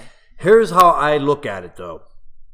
Yes, and if I was Golden Boy, I'd be telling, because I know Top Rank how they would be doing it. They'd be saying, "Shut up." Let's get a couple more fights. Yeah. I'm not saying like another 4 years. I'm saying like a couple more fights. And then, yes, I mean, now you're talking about a loss at this stage to Gervonta. Just say that he wasn't quite ready. Not that he got outgunned. He just wasn't quite ready for that step up this quick. Yeah. Now you're talking about $1 million and $10 million. Okay, difference. Well, that's a setback at that stage. This early. I agree. I just think like patience is a virtue. Like go up a little bit. And that's all I'm saying. Like, he's not wrong for it. The kid's hungry. He's fucking good. And, he wants it.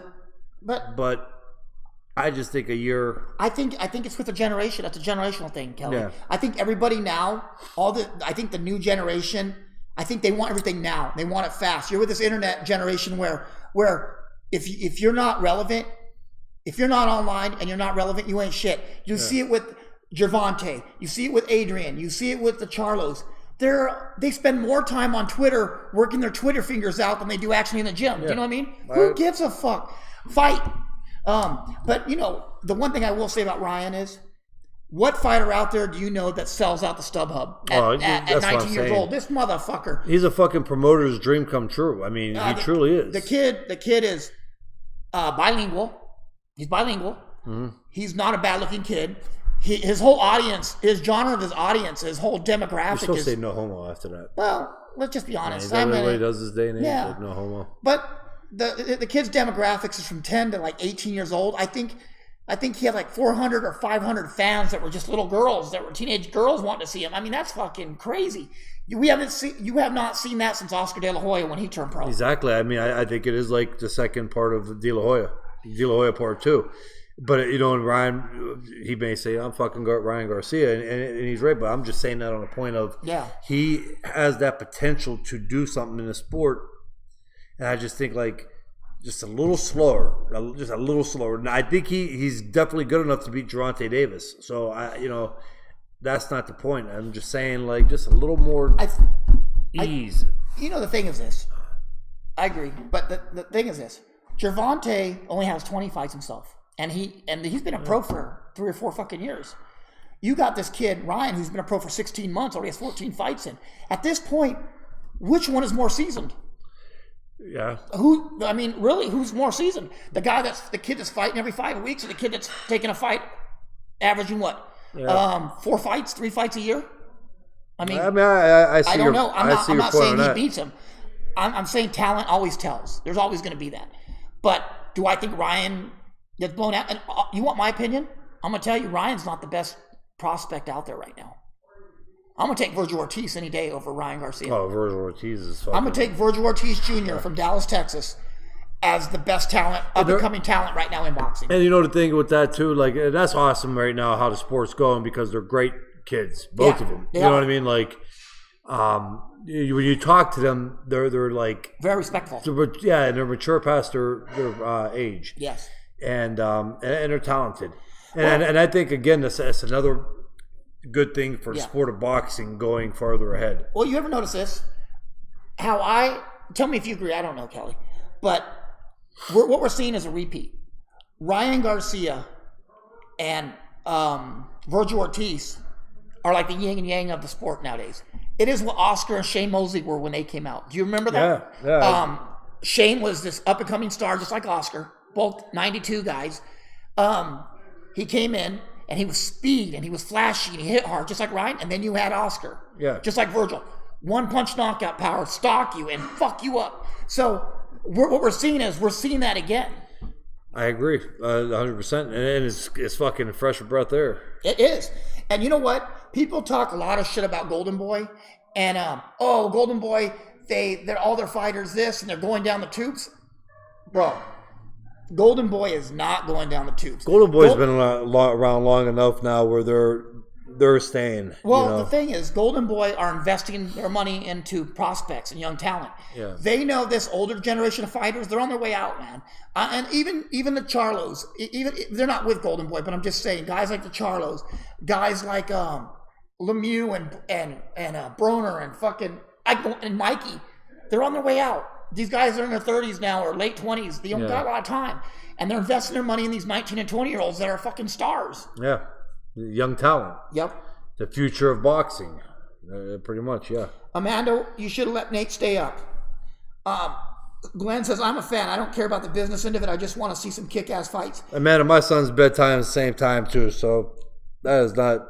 No, not bad at all. Not bad at all. Glenn, I am telling you, I agree with you 100%, and there's nothing wrong with that. Not everybody wants to hear the business side of boxing. Some people just want to keep it pure in fights. Mm-hmm. And I agree with that. Nothing wrong with that, But Simon said there was a young fighter named Chris Avalos that interviewed after a second pro fight. He was talking about being ready for a title in about a year. Don't step up until you're ready and develop careers. Usually fall fast. I agree. I remember Chris Avalos. That's all I'm trying to say too, Simon. And I do. But I think we're in a hurry up and now generation. Does that make sense? Yeah. I mean, they look at, everybody wants the money now. And I don't know if there's people in their ear, handlers in their ear saying, that's them too. Well, if you fucking lose, this is it. And there ain't nothing else for you out there. And they look at it like that instead of looking at the big picture, which with the talent they got is very fucking, it's reality. Well, let me ask you this, Kelly. A little personal question here. What did you buy when you turned pro? What kind of car? You got a bonus and everything. And what kind of car did you own? Got me a Pontiac Grand Am. What year? That was 2000. I got a 97. So you got 2000 Grand Am, right? Yeah. Okay. And what are the kids getting nowadays? They got it. They fucking sign up. They sign it. They go and they finance a fucking Bentley, an Audi i8. They finance these fucking cars, and they're living. And then they're living on, and they're not getting paid.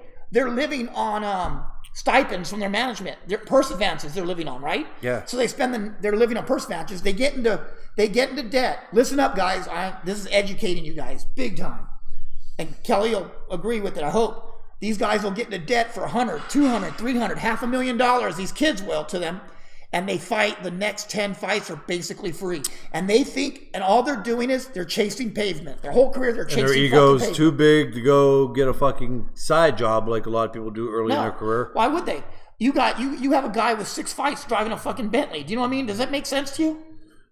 Yeah, well, you see with a lot of guys that have been around that are still fighting that are fucking broke, and you see what they drive. Broner lives like he makes Pacquiao money. No, Broner does not make Pacquiao money. That's what I'm saying. Broner pisses through his money. But the thing is this: even the Charlos, they're out buying fucking Bentleys and all this. Look, guys.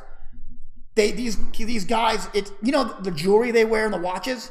Most of these fighters don't even own it. That shit's rented. It's rentals. The cars are rented. It's a fugazi. The whole thing is a fugazi. So I used to go buy mine from an Arabic store in the middle of the mall. Yeah, at the Muhammad store. Yeah. With a pit bull shirt and the dollar signs. Fuck yeah. I mean, I was only making $4,000 a fight early in my career. I was 19 years old. $20,000 bonus. Everybody thought that shit was real. And I just knew, like, after 3 days, fucking take it off, throw it away before I got green shit around my neck. But these kids, man, like, look, guys. Get this, go ahead. I'm sorry. YouTube. We got to get to the YouTube when we can. Yeah. Fernando V says, who would you guys pick in a Garcia versus Ortiz? Ortiz is at 140, though. Which Garcia? Probably Ryan Garcia. Oh, Ryan versus Virgil. Remember we talked about that? They're 10 pounds apart. Yeah, that fight's never gonna. Well, he said Ortiz is at 140. Ortiz is going to 47 here soon too, so that's another thing, you know. But I don't know. That's why he said Ortiz is that. Yeah, I don't know. They're two different styles, and they have the same promoter, and it'd be hard for me to pick. I love both those guys, to be honest with you. I hope they don't fight each other. Not unless the time comes where one has to go up, one gains quicker than the other. And I'm talking about 4 years from now. Well, and Virgil picked up a title already, right? Yeah, he did. He picked up the WBA. Yeah. What's that called? Interim, I think which is huge. Your ninth pro fight, and you're an Intercontinental WBA champion. Fuck. So I mean, but I've talked about that. I mean, because 10 pounds is not out of the. That's really only a weight class. But hey Dax, you are correct, 100% correct. I have one of the guys I trained with was a WBA champion in '92, Eddie Cook. Back when I was a young teenager, I was about 16, and I would train with the Fort Hood Army team before I actually joined. And he was one of the first world champions that I've ever got to spar with. And I asked him, I said, after 18 fights or 20 fights, why'd you quit? He goes, let me tell you why. He said, I fought a whole fight against Jorge Alicio Julio. Do you remember him? Mm-hmm. Well, he fought in Colombia. He didn't get paid. He got a letter back from the WBA, and it said that he owes them $12,000. He ended up having to pay them $12,000 and not get paid. Yeah. So the business is fucking shitty. Julian Johnson said, only serious insiders had any idea about the business. But now you get purse bid information online. Yeah, Julian, but I've mentioned this to James before because James gets inside scoops. But that even right this day and age, I mean, nobody really truly knows, though. I mean, you'll get shit out there online, and a lot of times they're saying that, so you just think that, and they're covering up the real reason behind it. Yeah. Very rarely do you really find out the truth of what's going on. The only one person really in any promotional group or anything going on with a fight that knows is the head, the exact top guy, promoter himself. And a lot of times they cover up shit and they put shit in, and they actually don't look good on the fighter to make themselves look good, and that's how it goes. Yeah, Dax, you're right. The NABF now is the WBA Intercontinental. It looks just like it. The title does. It's crazy. But Kelly's absolutely right. There is so much. You know what? It's funny because these promotional companies, the right hand doesn't know what the left hand is doing. Yeah. Well, you could talk to one guy and you'll hear a different story than what you'll hear from the other guy, and it's fucking nuts, isn't it? Yep. Do you want to talk? Or are we not doing the Rudy? We are. We're just running crazy with all these questions. Yeah. Guys, we're gonna take a second here. We want to give Rudy Hernandez a call. He is one of the trainers for Linares. So we're gonna get some really good inside information on Jorge Linares' camp and how he's looking. I know last week we talked to Roger about Lomachenko, so I thought it'd be fair to bring Linares in. Rudy's one of my influences and one of my mentors, and he's a good friend of Kelly's. Yes. And he worked Kelly's Rudy. corner, right? Yes, yeah, he did. So let's bring him on and see what he has to say, guys. Any questions you have, we will get to him.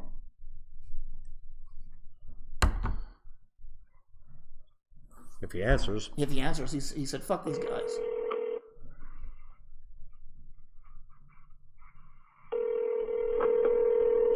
Is he buying our steak when we get to New York? Well, I don't know. You better. I mean, he's rich. I think we screwed him over. Please leave a message after the beep, and he didn't answer. Nope. At the tone, please record your voice message. Leave a message. When you are finished recording, you may hang up or press pound for more options. Rudy, it was all James's fault, and he went over on one interview, and I did not do that. So when we go for that steak dinner, I'll bring a doggy bag and bring James some of the steak home. Tell him to call back. All right, call back if you can. All right, guys, that was my fault. I went over. Hey, guys, big thing here. It really wasn't your fault. Eddie, I told him to call. That former WBA bantamweight champion Eddie Cook is on, and also, like I said, one of my first major influences in boxing. When I was 16, I got to spar with him and have him almost hospitalize me. So, no, I'm just kidding. But what a great fighter he was. And I was telling the story, Eddie, about national companies and promoters will try to screw you over.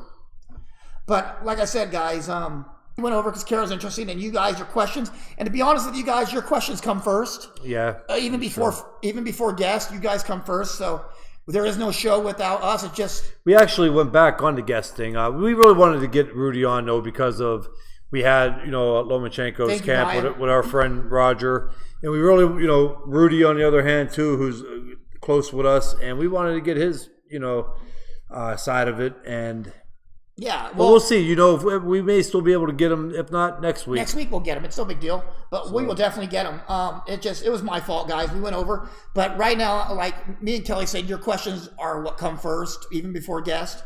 And because we don't have a show without you guys. We're just two dickheads with an opinion. I don't think. I think right now Thurman. I don't see Thurman really fighting anybody high up. I mean, I think by the time Thurman fights a big name at 147, nobody's going to kind of count him out because he's been so inactive. Yeah, and you know, there's going to be a lot of excuses. Maybe that's what he's looking for. Maybe he's going to figure if I get my ass whooped, people are going to say because I had too much of a layoff and I'm old, I'm past my prime. Who knows?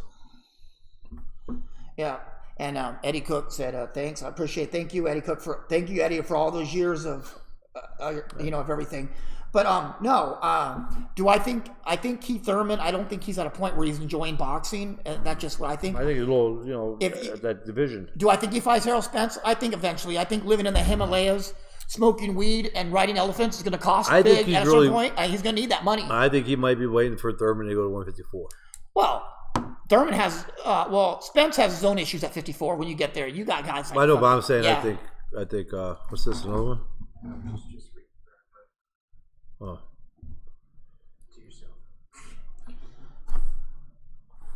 Okay. Yeah, we are going to have to wrap up pretty soon. Yeah.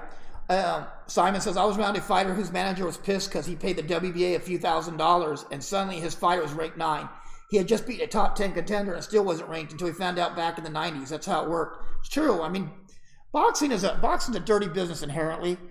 And I think the same things we hate about boxing are also the same things we love about it. Yeah, and it is. Issues. I think you have Islam issues. At 54, that kid's a fucking monster.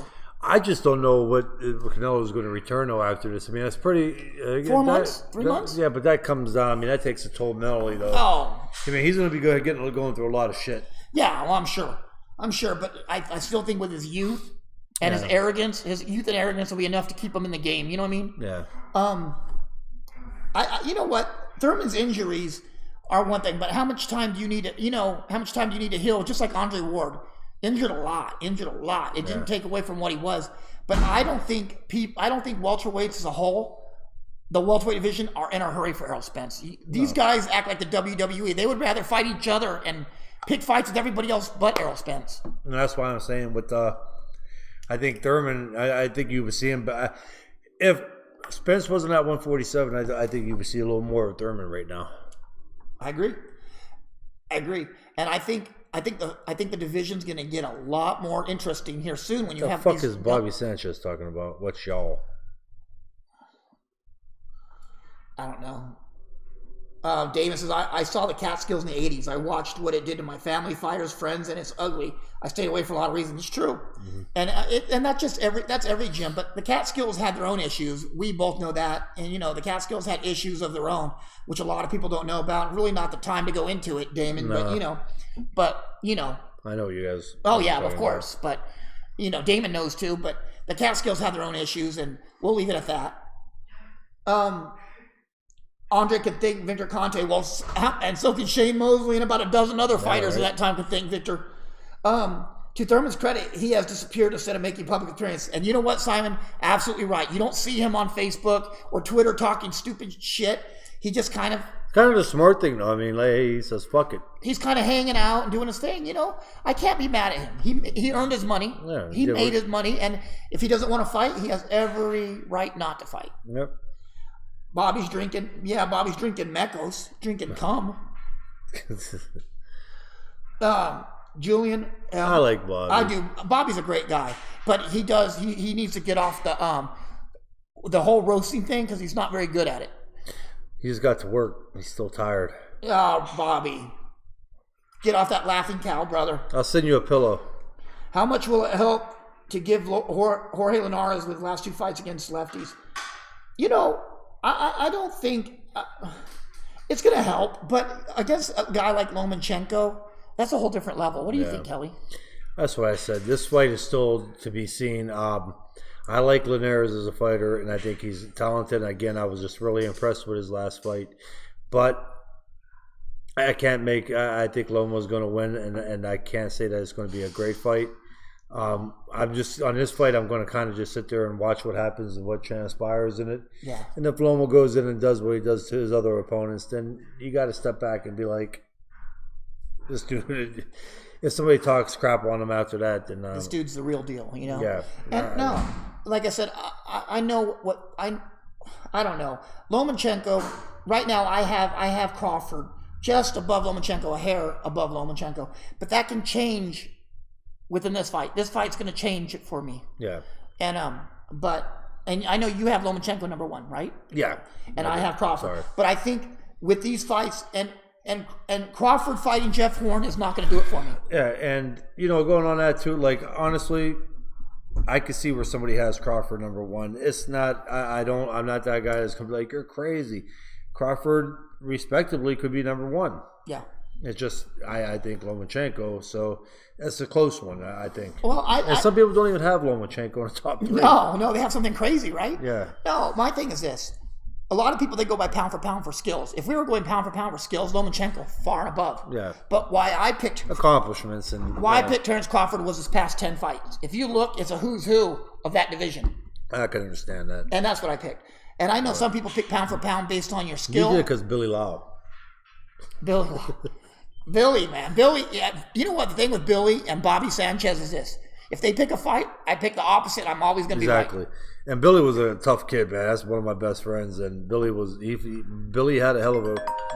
Oh. That's Rudy. Yeah. All right, guys. We have Rudy. Rudy. Sorry I missed your call. I'm returning. Okay. Well, you're still on the punchline. Is that okay? Okay, cool. Okay. We won't. Do with your best shot. We won't keep you long, Rudy. I know you're a busy man. Yeah, we're running late too. Cool. For everybody who don't know, we have Rudy Hernandez, one of the best trainers in the country or in the world. Cut man for boxing and the UFC. Brother of the late great Gennaro Hernandez, and one of my favorite people, at least in the top 30. I like Rudy. He's buying me a steak dinner too. He's buying us a steak dinner or sushi. Well, I like Rudy too. Shit, we're gonna do. I want to meet that Rudy too. I'll introduce you to him. Hey, and we're going to be in New York May 12th. Where are we going to eat at, Rudy? Oh, we got to go to King's. We got to go and get that bacon, man. That bacon is the bomb, man. I usually get a couple of friends from New York, man, to send me some. Well, then when we go out, They FedEx it to me. when we get there, let's meet up and I'll buy you dinner. How's that? Or lunch? At King's? Yeah. Okay, great. I'm going to hold you to it too, man. Oh, I will. And Kelly's going to pay because he has more money than me. It's a steakhouse from 1890. Oh, wow. We're going. We're going. We're going. So, how's camp been going, Rudy, with Jorge? Camp, yeah, they're doing a good job, man. They're working hard and they're doing their thing. I'm assisting the sparring partners, and we're doing what we're supposed to do. Yeah. The question they just had is, do you think Linares with his past 2 fights against Southpaws is going to help him against Lomachenko, getting more experience with Southpaws he's been fighting against? I don't really, well, just because it's just on the Southpaw stand. Yeah. But other than that, Lomachenko, that's a whole different ball game. That's what we just said too. Yeah, I really feel like asking you what's Linares' game plan and strategy, but I know you're not going to answer that. So I don't know what the strategy is. All I know is that Lomachenko and Linares both, my professional advice to both of them is be careful from those 2 punches. Yeah. The left and the right. So you've been involved with the sport for what, about 35 years, Rudy? I've been in the sport since for 43 years now. No, I was talking about as a trainer, but your own pro career. Oh, as a coach? Yeah. As a trainer, yeah. But think about. One question that we've been talking about is what have you seen the difference between over the years as boxing evolving? What differences have you seen now between fighters of old and fighters now? The biggest bullshit ever is strength and conditioning coaches. Sorry, Kelly. What? Anybody's stealing. I'm not a strength and conditioning coach. Well, because at the end of the freaking day, man, boxing is boxing. You don't need no strength and conditioning coach. What you need is boxing coaches, and we don't have that anymore. There used to be a time where you can walk into a gym and you have guys teaching guys how to throw punches correctly and the right way. Today, everybody's on the mix. So look at Ricky Funes, trainer of the stars. You know, let's keep them relevant because at the end of the goddamn day, they're about as best as he's ever going to get. Because I frankly can't ever see him being in Rudy, I think I got Ricky right up there. I got him number 2. I got you at 3. Good. No. I want to be number 9 better. I want to be number 9. So no, I'm gonna creep up to number 7 one day. No, you know I'm joking. I'm thinking an interview on Raven. Rudy, I'm not kissing up because I want you to pay for my steak, but I got you number 1. Yeah, I would put you up over Ricky. I want to see you guys get in the ring and go a couple rounds. You know what? That'd be a pay-per-view event, and the only way I'm getting in that ring is that you put a muzzle over that guy's face, man, because I want him to bite me. Rudy, we had some questions. Damon Martinez, big fan of yours and Gennaro's. He's made videos on Gennaro, and he's been really like big into the whole Gennaro and how underrated as a boxer he was, how great he was. What were some of the things about Gennaro that made him great? The fact that he trained. I mean, he took his sport job serious. Yeah, it was a job for him. It wasn't nothing else but a job for him, and that sucked because my brother was a whole lot better fighter than what everyone thought. Yeah. Unfortunately, he didn't realize that how much love for the sport he had until 5 years after he retired. And he wished he could done it. He could have done it again. Yeah, he was a 2-time world champion, and yes, he was dominating the division for a number of years. But he didn't leave his mark. He didn't leave that mark that he was supposed to. And we never got to see how good he could have been. Well, I think to the real boxing fans, though, the people that know and seen him fight, I think he did. I think he's a Hall of Famer. I think he's going to make that Hall of Fame. That's every year. I mean, I know what you're saying coming from your standpoint. From your point, yeah. But to the boxing people, at least with knowledge, I think he did because everything you mentioned is reason why. He dominated the weight class and everything. Bobby said second to Stitch. Stitch sucks cock, Bobby. Look, when people talk about my brother being this, being that, it's all fine and dandy, man. But at the end of the day, only people who were there know, and understand what went on, And unfortunately for all of us, we didn't get to see how good he could have been. Yeah.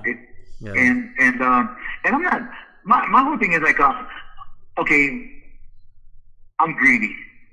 I'm greedy in the sense that Uh-oh. We're losing him. Charge your battery, Rudy. Yeah, that neck piece he wears. Oh. I don't know, guys. I think we lost Rudy for a second. I think we're losing Rudy for a second, guys. But no. Give me a quick second, okay? All right, we're right here. I'm sorry, I lost you there. Oh, Jesus Christ. No, we're here. Can you hear me? Yeah, we can hear you. Okay, man. What was the last thing I said? Because I heard you. You're a bit greedy. You're greedy. You're selfish. Oh, I would be, my thing. I'm selfish in the sense that I want my guys to be much better than what they're showing. Yes. Because I know that they're capable of it. They don't know it, but as a coach, we know. We're seeing. We can feel and see that these guys are not living up to their potential. Yeah. Like, look, for instance, there's this fighter that I once saw, and I think that kid could have been a whole lot better, but he was training somewhere else, and not to say that he didn't have great coaches. It's just that sometimes you need additional help that you bring somebody into the team to help and just get him to another level. So, The guy I'm talking about is Kelly Pavlik, you know, because as big of a knucklehead as he was as a fighter, I think he was a whole lot better than what we saw. And we didn't get to see the great because not that they cheated him on purpose, it's just that he didn't have somebody to bring out the best of him. It's true. It's the time you were in. Yeah. You know, Thanks, Rudy. Thank you. Yeah, a lot of people, they don't realize. A lot of people always come off with the impression that Rudy Hernandez was a nice guy, and he was, you know what I mean? He was that guy. You know, people don't realize how aggressive and how mean, what a mean streak he really had in the gym. He was a little bitch, though, man. He was a fucking little bitch. Come on, man. I know my brother, man. He's my brother. Shit. He was a two-time world champion. But he had a mean streak. His sparring, he had a mean streak in, right? Huh? When he was sparring, he was mean. He had a mean streak in him. In the goddamn gym, he was an animal, man. He was a fucking beast. Yeah. I didn't want him to be a beast in the goddamn gym. I needed him to be a beast day of the fight. And I would tell you. But I said, look, I went as far as to say, okay, since we're not going to make it big and with your talent, because that's what you're banking on. Let's just turn into like a wrestlers, man. We're gonna be the guys that are, you know, we're gonna perform. Okay, we're gonna be Lucille Ball and what's her sidekick's name? Oh, the sidekick, Lucy and Myrtle. What was it, Myrtle? It was what? Yeah, it was. Well, it was Ethel. Yeah, Ethel. You know, it was Ethel. Yeah. We would be Lucy and Ethel. Fuck it. He was gonna be a redhead. He was gonna be the redhead guy, and I'd be the fucking blonde. And fuck it. Let's say yeah. We're kind of like you know on that other side. You know, we were coming out closet, so to say but we had to have a gimmick, and I wanted to make fucking money. Yeah. It's true. Yeah, I want to make a fucking legacy. Yeah, well, you're on your way to legacy right now. You have a YouTube question, Rudy, from Fernando V. He said, "How long has Linares been with that trainer, and what's the plan for Linares to stop Lomachenko from throwing punches?" Like I said, I'm working with the sparring partners. I'm not working with Jorge Linares. Yeah. I'm helping out in the gym with the sparring partners, and you're working in his corner, though, correct? Right. I believe that the head coach in this corner is going to be Carlos Linares, his younger brother. Yeah, his brother. And the second one is Jorge Capetillo. Okay. You know, they're the ones that are in charge of the training. Are you gonna be working the cuts in that fight? I'm going to be the cut man and possibly be the guy that wraps the fan. So, Rudy, I got a question going back to kind of what we were talking about earlier when you brought up as far as hold on one second. Oh, we'll get to that right after this.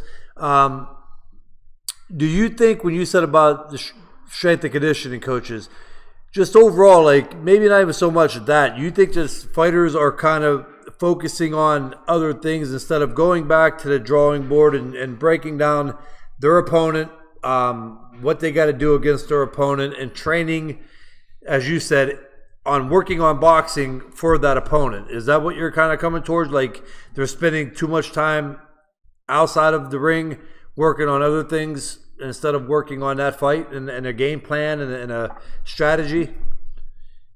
Exactly. Look, my thing is this. I'll use the example Mike Alvarado against Brandon Rios. Brandon Rios had strength and conditioning coach Memo Heredia. He had everything that money can buy. He had the trader of the year. He had management. Everything was like top notch, right?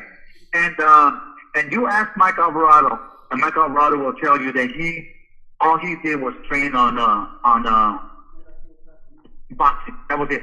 And I had him up in that ring, shadow boxing, 12 to 17 rounds every single day leading up to the fight. And believe it or not, Mike Alvarado did not hit the punching bag, the speed bag, the mitts, none of this bullshit. He didn't do nothing but shadow box up in that ring for 12 to 17 rounds for the remaining 5 weeks leading up to the fight. Wow. No. Now you tell me. You know, unheard of. I can assure you, no one has ever done it. Oh, Rocky Balboa.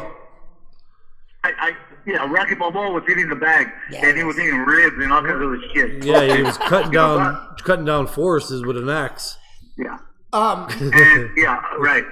You have a question for? I stuck to boxing. I stuck to the fundamentals, to the basics, and get up in there and shadow box and keep doing it, repeating it. He does this, you do this. We had a strategy. Yeah. Go back and look at round 10, and you'll see that Mike Alvarado is by far a lot fresher. And all of a sudden, he got into that groove. It took him 10 rounds plus the month of training in the gym to get that comfortable. And at the end of the day, we edged out the win and beat Brandon for that WBO title. You have 2 questions, Rudy. One from Stephen Connor, who listens to the show all the time. Big fan of yours. He said, question for Rudy. What's it like training Mickey Roman? It's great, man. Mickey Roman. It's it was like it was going to be his 70th fight, and for the first time in his career, he was able to eat even the day of the weigh-in. He had never ever done that in his career. He was like the typical Mexican boxer, where you starve yourself for weeks and weeks, and you know you lack water, thinking that that's the way to make weight. And I made sure that he had all the, that he had his meals on a daily basis, and every Wednesday he got a donut. He had a donut before training and hot tea, and he had a donut, man. And he was like, wow, he was just so blown away. Yeah. And that was cool, man. That's awesome. You want to ask that one? Oh, yeah. Well, Angelo Costa's got a question. He says, Mr. Hernandez, what was the most difficult cut you dealt with, and how did you stop the bleeding? Thanks. So The most difficult fight I think I've ever had to be in was when my brother lost to Oscar De La Hoya. From that moment on, I've never been in a fight where I felt we got this. I never ever do that again. I think now what I do is I always think of the worst scenario. How can this guy hurt me? How is this guy going to hurt us? Yeah. And I got to figure it out. I got to make sure that we have an answer. He wanted to know the difficult cut too, though, that you dealt with. I'm sorry. I thought it was a 2-question thing. Now the most difficult. Oh, it is. It is. Yeah. 2-part. It's 2-part. Yeah. And the most difficult cut, damn, that would have to be. I don't know, man, because I think they're all difficult. I think it would have to be in the UFC when fighter Fisher fought in Miami or somewhere in Florida. I think it was in Florida. I don't know if it was Miami or not, but anyway, it was Fisher fought that night, and he had like 5 different cuts, and I had to work on 3 of them to prevent them from the fight being stopped. And so I remember that day I got big props from Stage, Don Hauser, and my buddy Leon Caz. That was the day that they officially named me a cut man. Yeah. I earned my stripes that night. Yeah. Rudy, I got one question kind of with that. I know that a cut man's job, some cut men are better than plastic surgeons when it comes to being in a corner given only a minute to hurry up and try to get a cut done in a world championship. No, we went from 40 seconds to 50 seconds, never a minute. There you go. Yeah, that's very true too. Depending by the time you really got in that corner with the fighter. How long for you? And I'm not saying this kisser, but you're all by far obviously your background shows and credential how you work on cuts. How long did it take you though for everything to kind of slow down? I mean, I know the first fight that you had to do, there had to be like nerves and time had to go even faster than 40 seconds. But how long did it really take for you to just get in there relaxed and just focus right on that cut? Was there time or did it just come naturally? I'm still waiting for that time. Oh.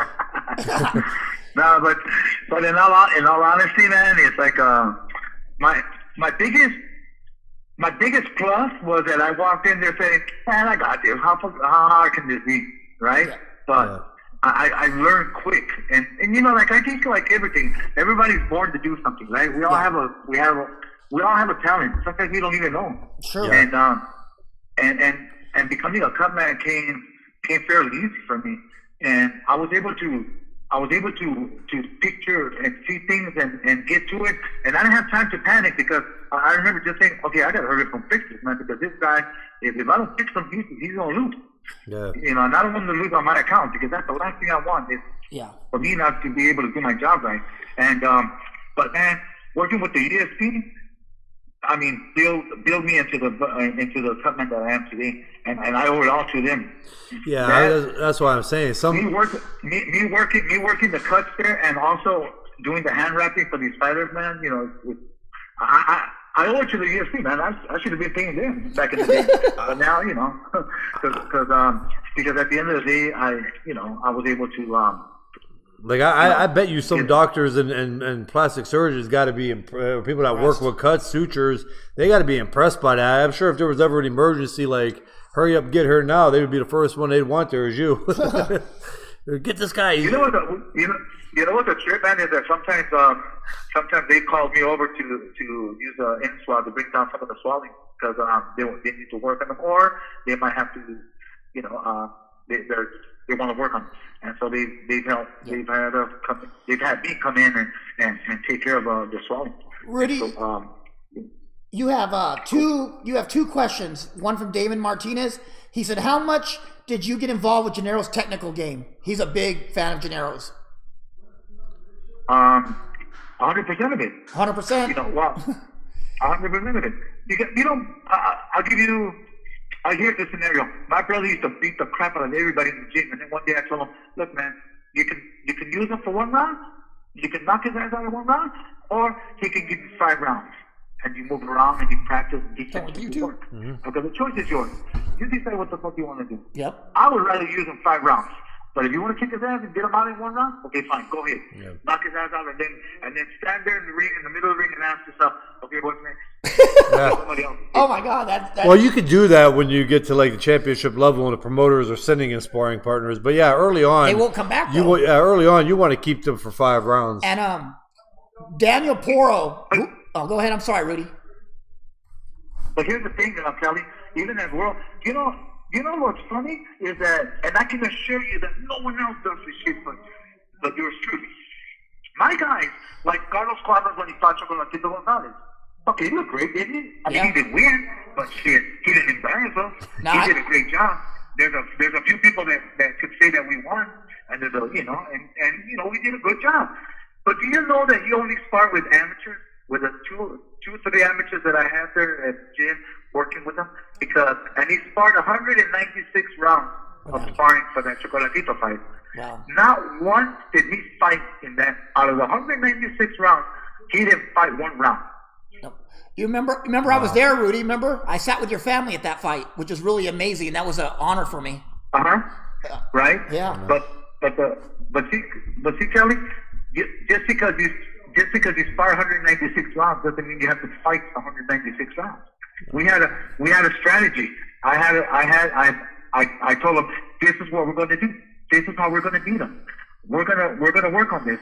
Carlos must have won about 6 or 7 rounds out of the 196 rounds. He must have won like 7 rounds in the sparring session. Wow. He lost all the other rounds, but he was gaining momentum. He was gaining knowledge. So when the fight time came, hey, there's the result.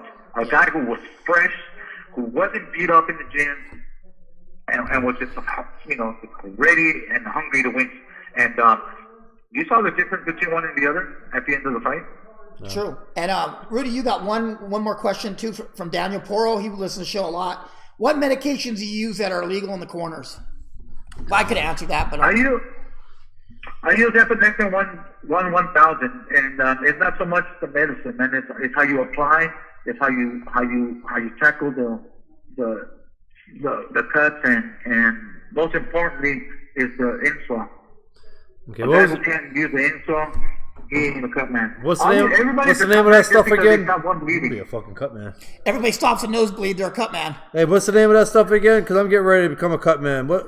How do you spell that? Yeah, everybody's a fucking cut man. Everybody's a fucking cut man. Okay. Like they are fucking boxing coaches. How many CCs? And everybody's a strength and conditioning coach too. Yeah, everybody's a coach. You know what? There's a lot of trainers out there, but there's no coaches anymore. You know? Yeah, that's true. There's not a lot of educators. But they're coaches too, but they suck. It's true. Yeah. It's true. We have that a lot, and we're the first ones to call it out. I mean, you know, and I think they're doing a disservice to their fighters, not being educated in the sport. You know, I had a coach that came in a few months ago.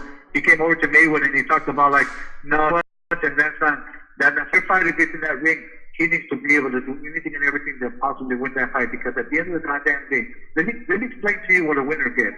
The winner gets an opportunity to make $1 million in his next fight. The loser, after making $500,000, is now being offered $15,000 for his next fucking fight, or $25,000. And if you're lucky enough, you might get like $75,000 or $100,000. But I was kind of mentioning about with the Ryan Garcia thing right now, where he's making this, but he could be making more. You know, that one loss, especially at a pivotal point in a career, can be very, very devastating and set you back pretty much to the point of where you're done. There's a really small window in boxing, and people don't understand that. People, they don't, and you know, and you, Kelly, you know, I don't have to tell you all the sacrifices and everything you work so hard to get to where you're at. And I'm not talking about just like as a profession. I'm talking about the very first day you put on the gloves and became an amateur in your first amateur fight. Because that's all it took you to do all that to get to where you're at. Now, when people talk about like, oh, he made $15 million, man, for one fight. No, he made $15 million because the very first day he put on those boxing gloves, he learned, and it's a process, and like, we don't make this shit overnight. It takes years. No, you're 100% right. It's the amateur boxing tournaments where you go hungry for 5 days and you miss high school dances because you're in the nationals in a freaking smelly ass dorm room with a bunch of other fighters, and then have to make weight every day. Yeah, make weight and then turn pro, and you don't make the money at the beginning, and it is, and people don't understand that. They see the glamorous part of it, and it is a short-lived career too. You know, like I said, anything can happen to the best of fighters. Anything can happen in one given night, and that could be a huge setback. Yep. So. Well, Rudy. And everybody's your friend, right? And everybody's your friend when you're on top. Oh, and everybody wants to be around. Everybody wants to be around you. Everything. And I tell my boys, the up and coming guys, and for those who are listening or reading, and one day understand this: who comes to the gym with you on a daily basis? Who's been there from day one when you were in the amateurs? That guy, if that person has been with you all this time, if you turn pro, hey, make sure that guy always has a kick. Who fucking make sure you take care of that guy. The best one is who goes fucking running with you 4 days a week, 4 miles a day, and who goes in the ring and takes a couple extra punches. Kelly, now you're getting greedy, okay? Sorry. We're talking about guys who just support you, who are there, to watch you get better. That's what I'm saying. We can't take them running now. Or sparring, you know. But you know what? But remember this. Also remember this, though. Have a party, invite people, give them 3 weeks notice that you're going to have a party at your house, and watch everybody fucking shows up.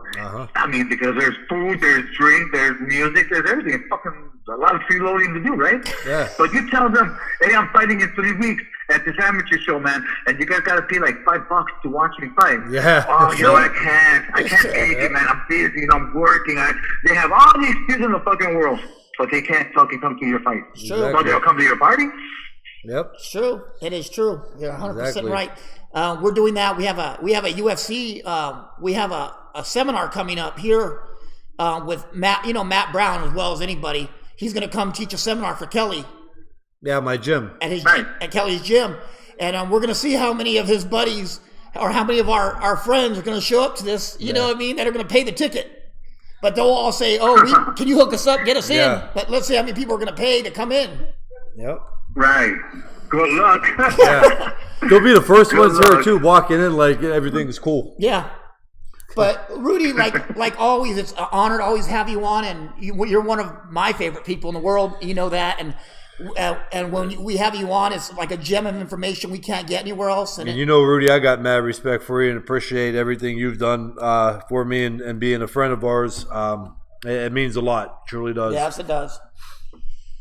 You guys keep up the great work, man, and keep boxing alive, man. Remember, boxing is a phenomenal sport, man, and it's beautiful. And never say shit, never say nothing negative about the sport. People, that's a different story, but the sport is a lovely sport, man. It's true. Yeah, you're right. Definitely.